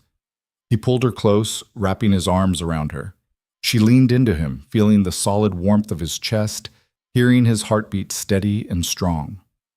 I trust you, he said quietly. I'm just not sure I trust myself not to get you killed. Then we'll both have to be careful. They stood like that for a long moment before the reality of ranch work pulled them apart. There were still chores to do, animals to feed, a life to maintain despite threats and fear. The next few weeks passed in tense normalcy. Nothing happened, but the waiting was almost worse than action. Everyone was on edge, watching for riders, listening for trouble that never quite materialized. Then in late November, Aaron showed up. He rode in alone on a gray afternoon when the sky looked like it might snow again. Alara saw him from the kitchen window and called to Callum. Alone? Callum asked. Far as I can tell? Aaron dismounted and tied his horse. He looked different, thinner, harder around the edges, like winter was wearing on him too. Callum met him outside.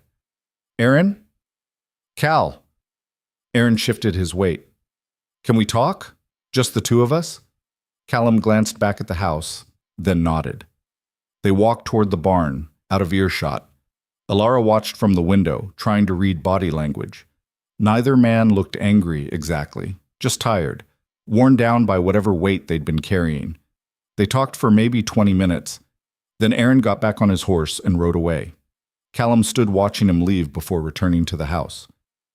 What did he want? Alara asked. Callum sat down heavily at the table. He's selling his section to Hargrove. Alara felt her stomach drop. When? After the first of the year. Hargrove offered him $45,000. He's taking it. Why are you telling you this? Professional courtesy, he said. Thought I should know before it happens. Callum ran a hand through his hair. Also warned me that Hargrove's going to come at me harder once he owns the adjacent land. Says he's heard talk. Plans to make things difficult. What kind of difficult? Cutting off road access, claiming water rights. Maybe worse. Alara sat down across from him. Can he do that? Legally? Some of it. The rest he'll find ways to justify. Callum looked at her. Aaron also said if I wanted to sell now, before Hargrove owns the land next door, he'd split whatever profit he makes above the $45,000. Said it's the last favor he can offer. That's actually generous. I know, surprised me too. What did you tell him? That I'd think about it. Alara studied his face. Are you actually thinking about it? I don't know. Maybe I should be. Maybe this is the universe telling me to cut my losses and move on. Since when do you listen to the universe? A small smile. Fair point. What do you want to do? Callum was quiet for a long time. I want to keep fighting. Want to prove that Hargrove doesn't get to just take what he wants because he's got money and men. But I also don't want to be so stubborn that I get people hurt. Get you hurt. That's my risk to take. Is it? Because it feels like I'm the one making the choice and you're the one who'll pay the price if it goes wrong. Alara reached across the table and took his hand. Then let me make it clear. I choose to stay. I choose this fight, not because you're asking me to, but because this place is mine too now. Because walking away feels like giving up on something that matters. It's just land, Alara. No, it's not. It's a home. It's a future. It's proof that we can build something that lasts. She squeezed his hand. And maybe I'm as stubborn as you are, but I'm not ready to let that go. He looked at her for a long moment. Then he stood, pulled her up, and kissed her. It wasn't gentle or tentative. It was fierce and certain and full of all the things they'd been dancing around for months. Alara kissed him back, her hands tangling in his hair, feeling like something inside her had finally found its place. When they broke apart, both breathing hard, Callum rested his forehead against hers. I don't know what I'm doing, he said quietly. Neither do I.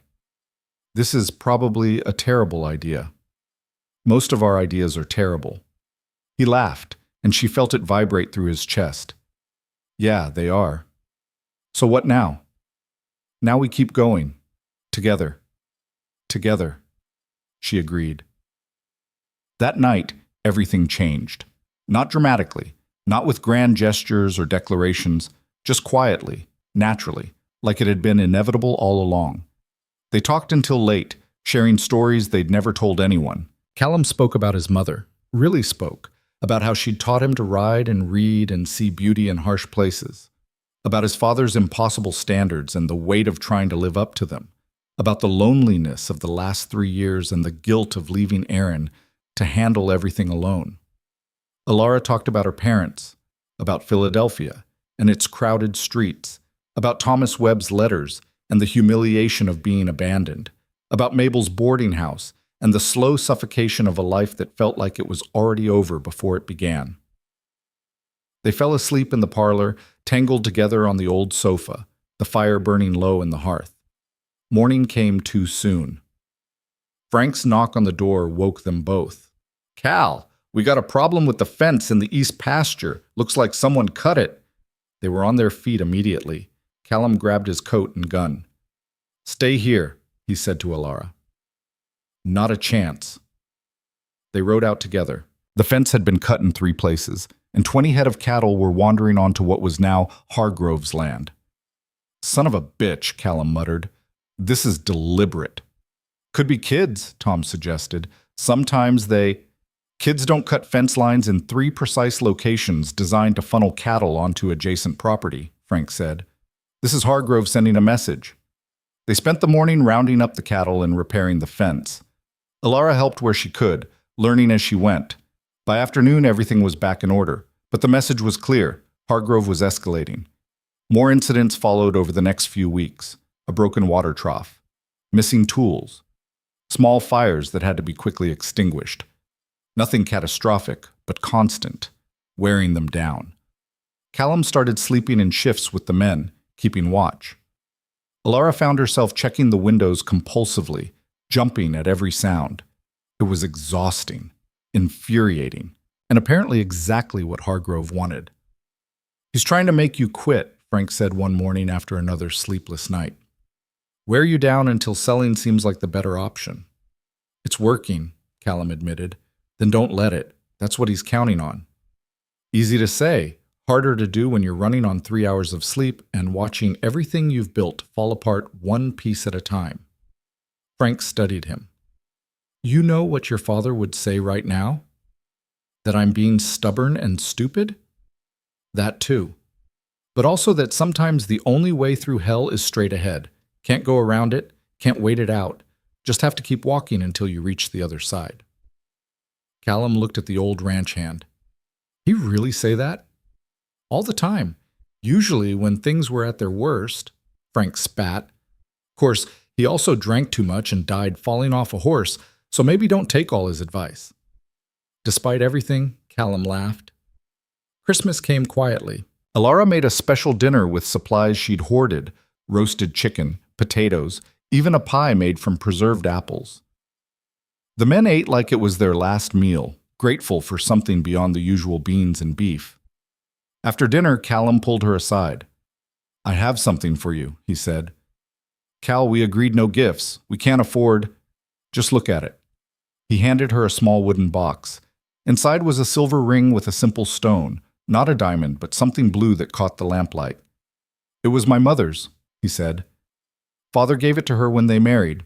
It's not fancy, but it's all I have. Alara looked at the ring, then at Callum. What are you asking me? What do you think I'm asking? I think you're asking me to marry you, but I want to hear you say it. He took the ring from the box and held it up. Alara Quinn, will you marry me? Will you stay here and fight impossible battles and probably drive me crazy for the rest of our lives? She felt tears prick her eyes. That's the worst proposal I've ever heard. It's also the only one you're going to get from me. Then yes. Yes, I'll marry you. He slipped the ring onto her finger. It fit perfectly, like it had been waiting for her all along.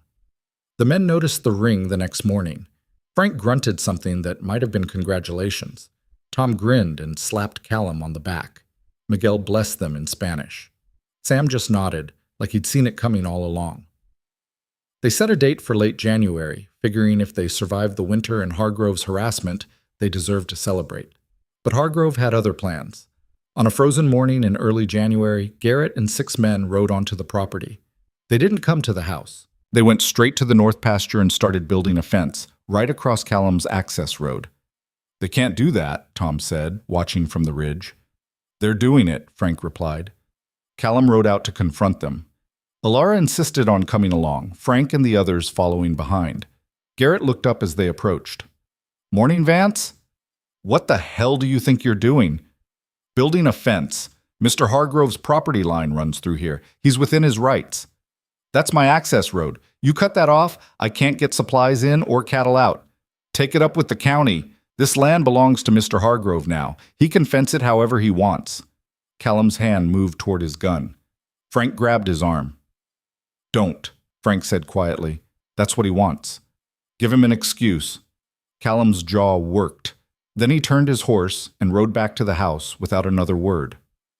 That night, he sat in the office, staring at maps and deeds and surveys. Alara brought him coffee and sat down. There has to be another way in, she said. There is, through the canyon, but it's twice as far and dangerous as hell in winter. Better than no access at all. Maybe, he rubbed his eyes. Or maybe this is the sign I've been ignoring. Maybe it's time to sell. Alara felt her heart sink. Is that what you want? I don't know what I want anymore. I'm tired, Alara. Tired of fighting. Tired of watching everything I do get torn down. Tired of dragging everyone else into my war. She moved around the desk and took his face in her hands, forcing him to look at her. Listen to me. You're exhausted and you're scared, and that's making you think giving up is the smart choice. But it's not. The smart choice is the one you can live with. Can you live with selling this place? Watching Hargrove win, knowing you gave up because he made things hard? No. Then we fight. We find another way in. We adapt. We survive. She kissed him. We don't quit. He pulled her onto his lap, holding her tight. How did I get so lucky? You got shot and bled all over a boarding house floor. Not sure that's luck. Best thing that ever happened to me. Getting shot? Meeting you. She rested her head against his shoulder. Outside, snow began to fall again. The ranch settled into silence, And somewhere in that quiet moment, Alara felt something shift. Not hope, exactly. Something harder, more permanent, certainty. They would survive this, together, whatever it took. They spent the next 3 days surveying the canyon route. It was worse than Callum remembered. Narrow in places, steep drops on both sides, rocks that shifted underfoot. But it was passable. Barely. "We'll need to widen it in spots," Frank said, eyeing a particularly tight section. "And shore up this slope here before it slides." "How long?" Callum asked. 2 weeks if the weather holds. A month if it doesn't." "We don't have a month." "Then we better hope for good weather." They started work immediately. Blasting rock with dynamite borrowed from a mining operation 3 valleys over, moving boulders with horses and chains, building up sections of trail that were too narrow for a wagon. It was dangerous, backbreaking work, and every day felt like gambling with their lives. Alara kept the ranch running while the men worked the canyon, fed the livestock, maintained the buildings, cooked massive meals for men who came back each night covered in dust and exhausted beyond words. She'd learned to do basic veterinary work, mend tack, even shoe a horse in a pinch. The woman who'd stepped off that train with 12 cents and no skills was gone. In her place was someone who could survive. On the 5th day, Miguel nearly died when a ledge gave way beneath him. Tom caught his arm at the last second, both of them dangling over a 50-foot drop, while the others scrambled to pull them up. They made it, but barely. That night, Callum called a halt to the work. "It's too dangerous," he said.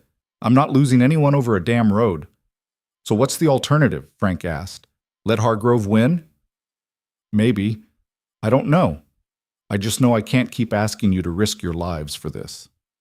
The men exchanged glances. Then Tom spoke up. "With respect, Cal, that's not your decision to make. We're here because we choose to be. If we wanted safe, we'd have taken jobs in town." "Tom's right," Miguel added. "This ranch, it's ours too. Not on paper maybe, but in every way that matters. We fight for it, same as you." Callum looked at each of them. These men who'd stayed when they could have left, who'd worked for wages he could barely afford, who'd become something closer than employees. Family, maybe? Or the closest thing to it he had left. "All right," he said quietly. "We keep going, but we're more careful. No unnecessary risks." They finished the canyon road in 12 days. It wasn't pretty, and it definitely wasn't easy, but wagons could pass through. Hargrove's fence had just become an expensive inconvenience instead of a death sentence. Garrett rode by the next week to survey their work. He didn't say anything, just looked at the new road and rode away. But his expression told them everything. Hargrove had expected them to fold. Instead, they'd adapted. The harassment didn't stop, but it changed, became less frequent, more cautious, like Hargrove was reassessing what he was up against. "He's going to try something else," Frank predicted. "Man like that doesn't give up just because one plan failed." "Let him try," Callum said. "We'll handle it." But privately, Alara could see the toll this was taking. Callum slept poorly, woke at every sound, checked and rechecked the property lines obsessively. The ranch was surviving, but he was wearing down. They married on a Sunday in late January. No church, no fancy ceremony, just the circuit preacher who happened through once a month, Frank and the ranch hands as witnesses, and a simple exchange of vows on the front porch of the house they'd fought so hard to keep. Alara wore the best dress she had, the blue one she'd brought from Philadelphia, mended and altered so many times it was more thread than original fabric. Callum wore his father's old suit, taken in at the waist and let out at the shoulders. They both looked worn and weathered, and absolutely certain. "Do you, Callum James Vance, take this woman to be your lawfully wedded wife?" "I do." "And do you, Alara Rose Quinn, take this man to be your lawfully wedded husband?" "I do." "Then by the power vested in me by the territory, I now pronounce you husband and wife." Callum kissed her while the men whooped and Frank tried to look like he wasn't getting emotional. The celebration was simple. A better-than-usual dinner, coffee that didn't taste like mud, a cake Alara had somehow managed with their limited supplies. That night, lying in bed with her new husband, Alara felt something she hadn't felt in years. Peace. Not the absence of problems. Those were still there, waiting for tomorrow. But the certainty that whatever came next, she wouldn't face it alone. "You awake?" Callum asked quietly. Yeah. I never asked you what you wanted. What do you mean? For the future.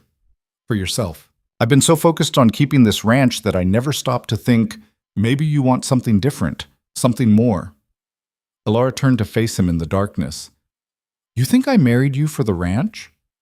No, but I think you might have ended up here by accident and stayed because you're too stubborn to quit. She laughed.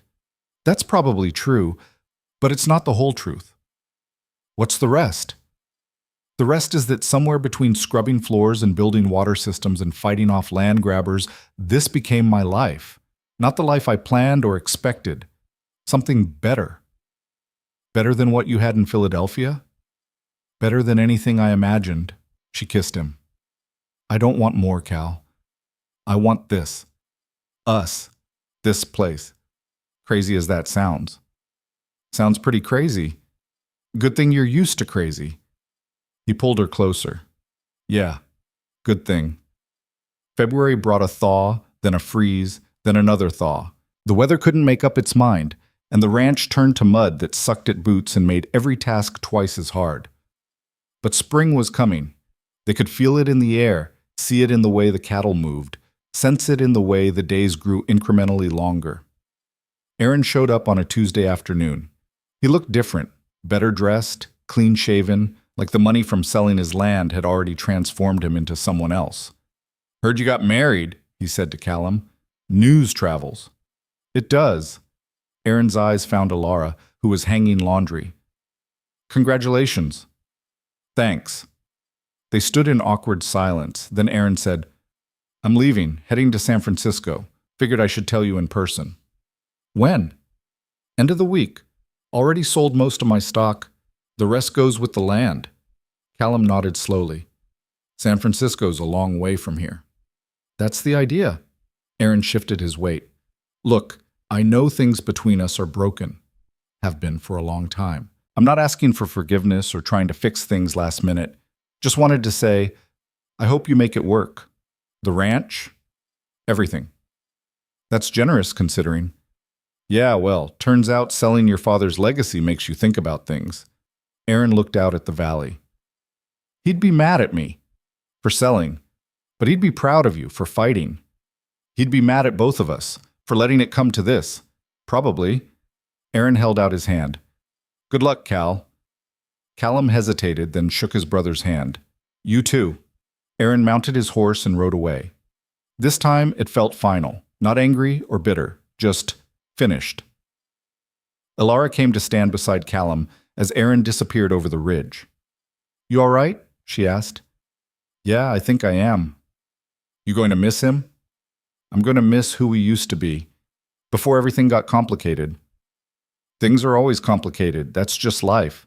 When did you get so wise? Around the time I married a stubborn rancher and started building water systems up mountains. He smiled and put his arm around her. Come on, we've got work to do. The work never stopped. That was the truth of ranch life Alara had learned. There was always something that needed doing. Fences to mend, animals to tend, buildings to repair. The moment you finished one task, 3 more appeared. But she didn't mind. Not anymore.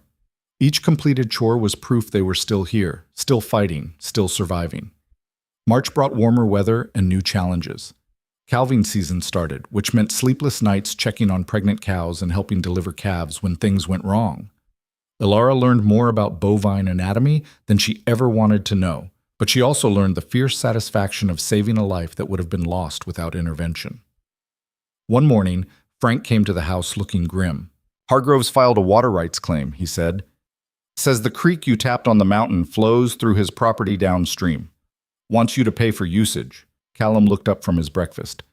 That's horseshit. The source is on public land. I know that. You know that.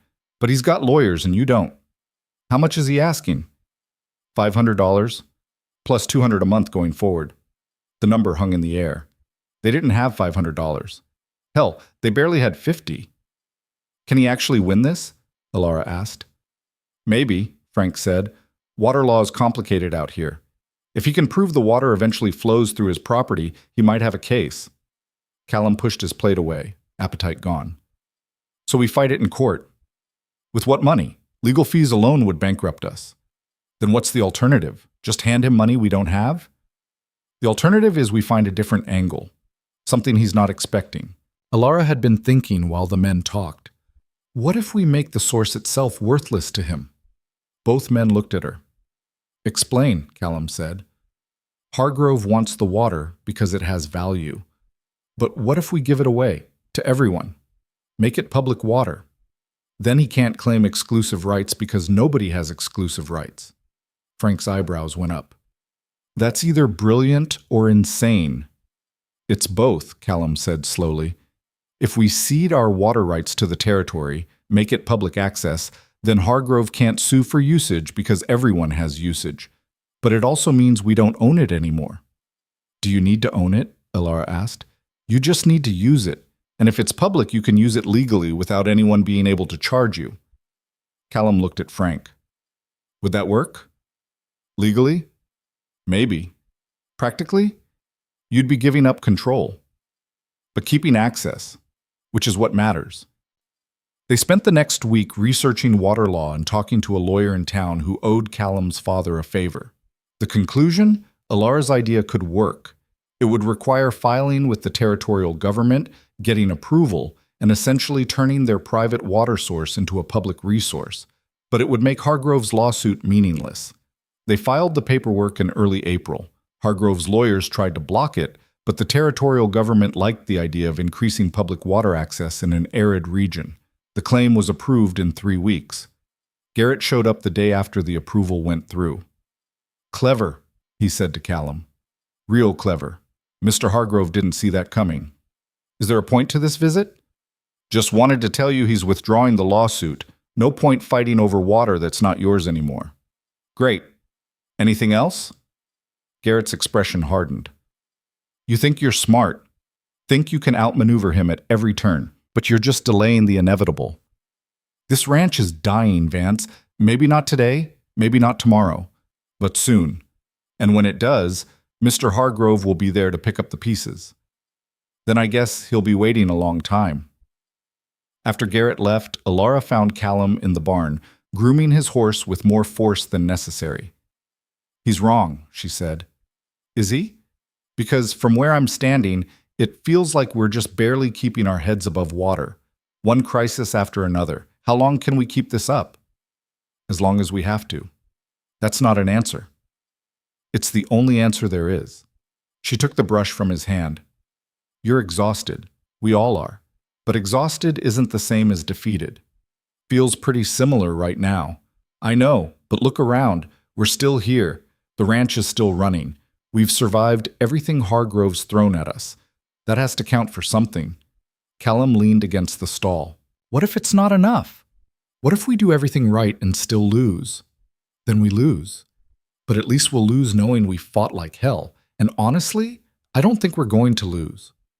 Why not? Because we're too stubborn, both of us. She smiled. It's kind of our defining characteristic. He pulled her close. When did you get so certain about everything? I'm not certain about anything. I'm just refusing to quit. There's a difference. Spring turned to summer. The ranch found its rhythm again. Cattle fattened on good grass. The garden Alara had planted flourished beyond her expectations. The house slowly transformed from a rundown structure to something that felt like home. And for the first time since Callum had returned, months passed without incident. No cut fences, no mysterious fires, no legal threats. Just the normal challenges of ranch life. It's too quiet, Frank said one evening. Makes me nervous. Maybe Hargrove finally gave up, Tom suggested. Men like Hargrove don't give up. They just change tactics. But the weeks kept passing, and nothing happened. Summer turned to fall. The first anniversary of Alara's arrival at the ranch came and went. They had a small celebration, nothing fancy, just acknowledgement that she'd made it a full year. Longest year of my life, she said over dinner. Good long or bad long? Callum asked. Both, definitely both. In October, a letter arrived. Not a threat or a lawsuit, but something unexpected.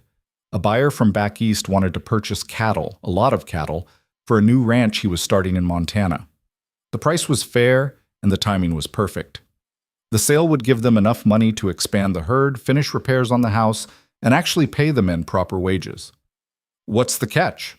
Frank asked when Callum told him. "No catch, just business." There's always a catch. But this time there wasn't.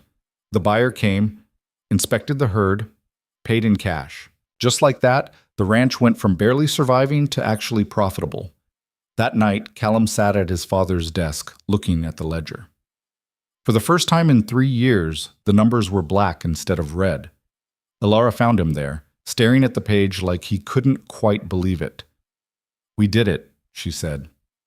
"Not yet. This is just one good month. Doesn't mean we're safe." "No, but it means we're not dying. That's something." He pulled her onto his lap. "You know what I realized today?" "What?" "I haven't thought about leaving in months. Used to think about it every day. About selling, about walking away, about how much easier everything would be somewhere else. But lately, it hasn't even crossed my mind. That's called being happy, or at least content. Is that what this is?" "I think so. Strange, isn't it, being happy? Terrifying." She laughed. "Yeah, that too." Winter came again, but this time they were ready. Plenty of supplies, enough money to handle emergencies, a solid crew that knew their jobs. The season that had once felt like survival mode now felt almost routine. In January, Alara realized she was pregnant. She sat in the kitchen for a long time after figuring it out, trying to process what it meant. A child. Here, in this hard place with its uncertain future and constant struggles. Part of her was terrified. Part of her was thrilled. All of her knew this changed everything. She told Callum that night, watched his face cycle through shock, fear, and finally something that looked like joy. "You're sure?" he asked. "As sure as I can be, probably due in August." He pulled her close, one hand moving to rest on her still flat stomach. "A baby. A baby. Here. Where else would it be?" He laughed, though it sounded a little shaky. "I don't know the first thing about being a father. I don't know the first thing about being a mother. Guess we'll figure it out together. We seem to do that a lot. It's worked so far." The pregnancy was harder than Alara expected. Morning sickness that lasted all day. Exhaustion that made everything feel impossible. But she kept working, kept managing the house, kept being the backbone of the ranch operation. Frank fussed over her like a worried grandfather. The men became absurdly protective, trying to take over her chores despite her protests. Callum hovered constantly, driving her crazy with concern. "I'm pregnant, not dying," she told him for the 100th time. "I know, but you're also carrying around another human being while managing a ranch in the middle of nowhere. That seems worth worrying about." "I'm fine." "You're not fine. You're exhausted and nauseated and your feet are swelling. All normal for pregnancy. Doesn't mean I have to like it." In May, when Alara was 6 months along and moving like a ship in full sail, something changed in Hargrove's approach. A rider came. Not Garrett, but someone new. Younger, better dressed, with the polished manner of a professional. "Mr. Vance? My name is William Crawford. I represent the Hargrove Land Company." Callum met him on the porch, tense and ready for trouble. "What do you want?" "To discuss a business proposition. May I come in?" Against his better judgment, Callum led him inside. Alara sat in the parlor, her hands resting on her swollen belly, watching this new player in their ongoing war. Crawford pulled papers from his satchel. "Mr. Hargrove has authorized me to make you an offer, a genuine one, with no coercion or pressure." "I'm listening." "He'll purchase your section for $75,000. Cash. Immediate transfer. You and your wife can remain in the house for up to 6 months while you relocate, with all expenses paid." The room went silent. $75,000. A fortune. Enough to start fresh anywhere, buy a bigger ranch, live comfortably for years. "Why the sudden generosity?" Callum asked. "Mr. Hargrove has reassessed his position. He's realized that persuading you to sell has cost him more than the land is worth. He's prepared to pay premium price to resolve this situation peacefully." "He's giving up." Crawford smiled thinly. "He's being practical." Callum looked at Alara. She could see the question in his eyes. This was the out they'd never really had before. Real money, a real future, no more fighting. Can we discuss it privately? Elara asked. Of course, I'll wait outside. After Crawford left, they sat in silence for a long moment.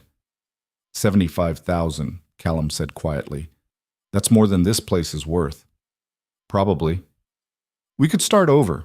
Buy land somewhere safer, somewhere easier. We could. Is that what you want? Elara looked around the room, at the curtains she'd made, the furniture she'd refinished, the house she'd slowly transformed from a wreck into a home. She thought about the garden outside, the cattle in the pastures, the water system they'd built against all odds. No, she said finally, it's not what I want. Even with the baby coming, even knowing how hard it's going to be. Especially because of the baby. I want our child to grow up here, to know this place, to understand what it means to fight for something that matters. Callum's eyes were bright. You're sure? I'm sure. Are you? He stood and went to the door, opening it. Crawford looked up expectantly. Tell Hargrove thank you for the offer, Callum said. But the answer is no. Crawford's professional mask slipped for just a moment.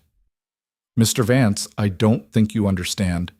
I understand perfectly. This land isn't for sale. Not for 75,000. Not for any amount.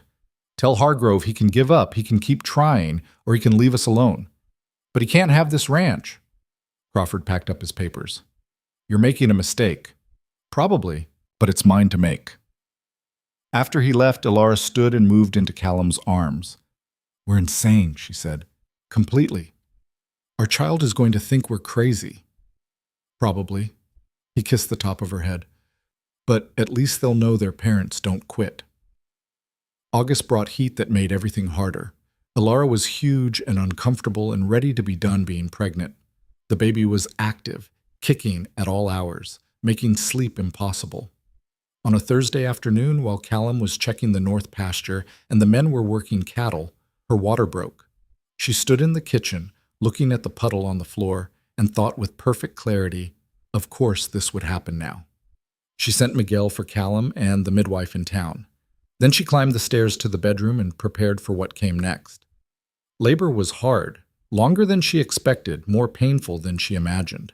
The midwife, a capable woman named Ruth, who delivered half the babies in the territory, stayed calm and encouraging while Elara alternately swore and cried and demanded to know why anyone ever did this voluntarily. Callum held her hand and let her squeeze hard enough to leave bruises. He looked nearly as terrified as she felt. You're doing fine, Ruth said. Won't be much longer. You said that 2 hours ago. And I was right. It's almost time. At sunset, after 14 hours of labor, their daughter was born. Small and red and screaming with impressive lung power. Ruth wrapped the baby and handed her to Elara.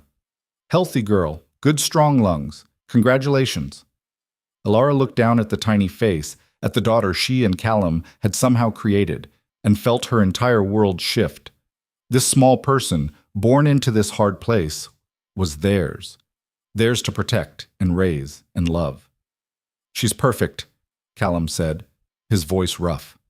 She's loud, Elara corrected, but she was smiling. That too. They named her Rose, after Elara's mother. Rose Vance, born on a ranch in the middle of nowhere, arriving in the world the same way her parents had built their life. Loudly, stubbornly, refusing to make anything easy. The first few months were a blur of sleepless nights and constant feedings. Elara learned to do everything one-handed while holding a baby. Callum learned to function on 3 hours of sleep. The men learned to tiptoe around the house when the baby was sleeping and brought small gifts, a carved wooden rattle, a soft blanket, a pair of tiny boots that wouldn't fit for years. By winter, they'd found a new rhythm. Rose grew and thrived, developing a personality that seemed determined to test every ounce of her parents' patience. She was stubborn, loud, and absolutely certain the world should revolve around her needs. In other words, she fit right in. One morning in early spring, Elara stood on the porch with Rose on her hip, watching Callum work a horse in the corral. The sun was bright, the air was warm, and the ranch spread out around them, alive, thriving, theirs. Frank came to stand beside her. Never thought I'd see this place like this again. Not after your father-in-law died. Like what? Happy, full of life. Felt dead for a long time, but you two brought it back. Alara looked at the old ranch hand. We had help. We did the work. You gave us something to work for. He spat tobacco juice over the porch rail. Told Cal when he came back that he was being stubborn and stupid. Glad I was wrong. You weren't wrong. He was stubborn and stupid. So was I. Yeah, but it worked. Rose grabbed at Alara's hair, babbling nonsense in a way that suggested she had opinions about everything. Alara adjusted her hold on the baby and smiled. Yeah, she agreed. It did. Years passed. Rose grew from baby to toddler to a wild child who ran the ranch like she owned it. A son followed, James, named for Callum's father, quieter than his sister, but no less determined. The house expanded, the herd grew, the ranch became one of the most successful operations in the territory. Hargrove eventually sold his holdings and moved back east, defeated not by violence or legal maneuvering, but by simple stubbornness. The land went to buyers who were content to be neighbors rather than enemies. Aaron sent a letter from San Francisco occasionally. Brief notes about his life, questions about the ranch, careful words from a brother who'd chosen a different path but hadn't completely severed ties. Callum wrote back, equally careful, and slowly they rebuilt something that resembled family. On the 5th anniversary of their arrival at the ranch, Callum and Alara sat on the porch in the evening, watching their children play in the yard.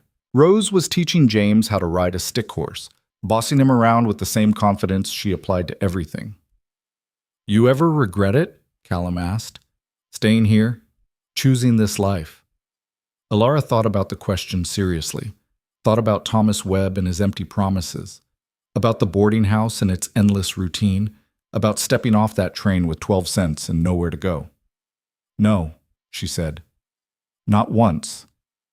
Not even when things were terrible? Especially not then, because the terrible parts made the good parts mean something. She took his hand. This wasn't what I planned. It was better. Better than what you imagined? Better than anything I could have imagined. They sat in comfortable silence, watching the sun set over the valley. The same view Callum's mother had loved, his father had worked for, his brother had abandoned. The view that Alara had claimed as her own. The wind carried the smell of sage and grass and home. Rose's laughter rang out across the yard.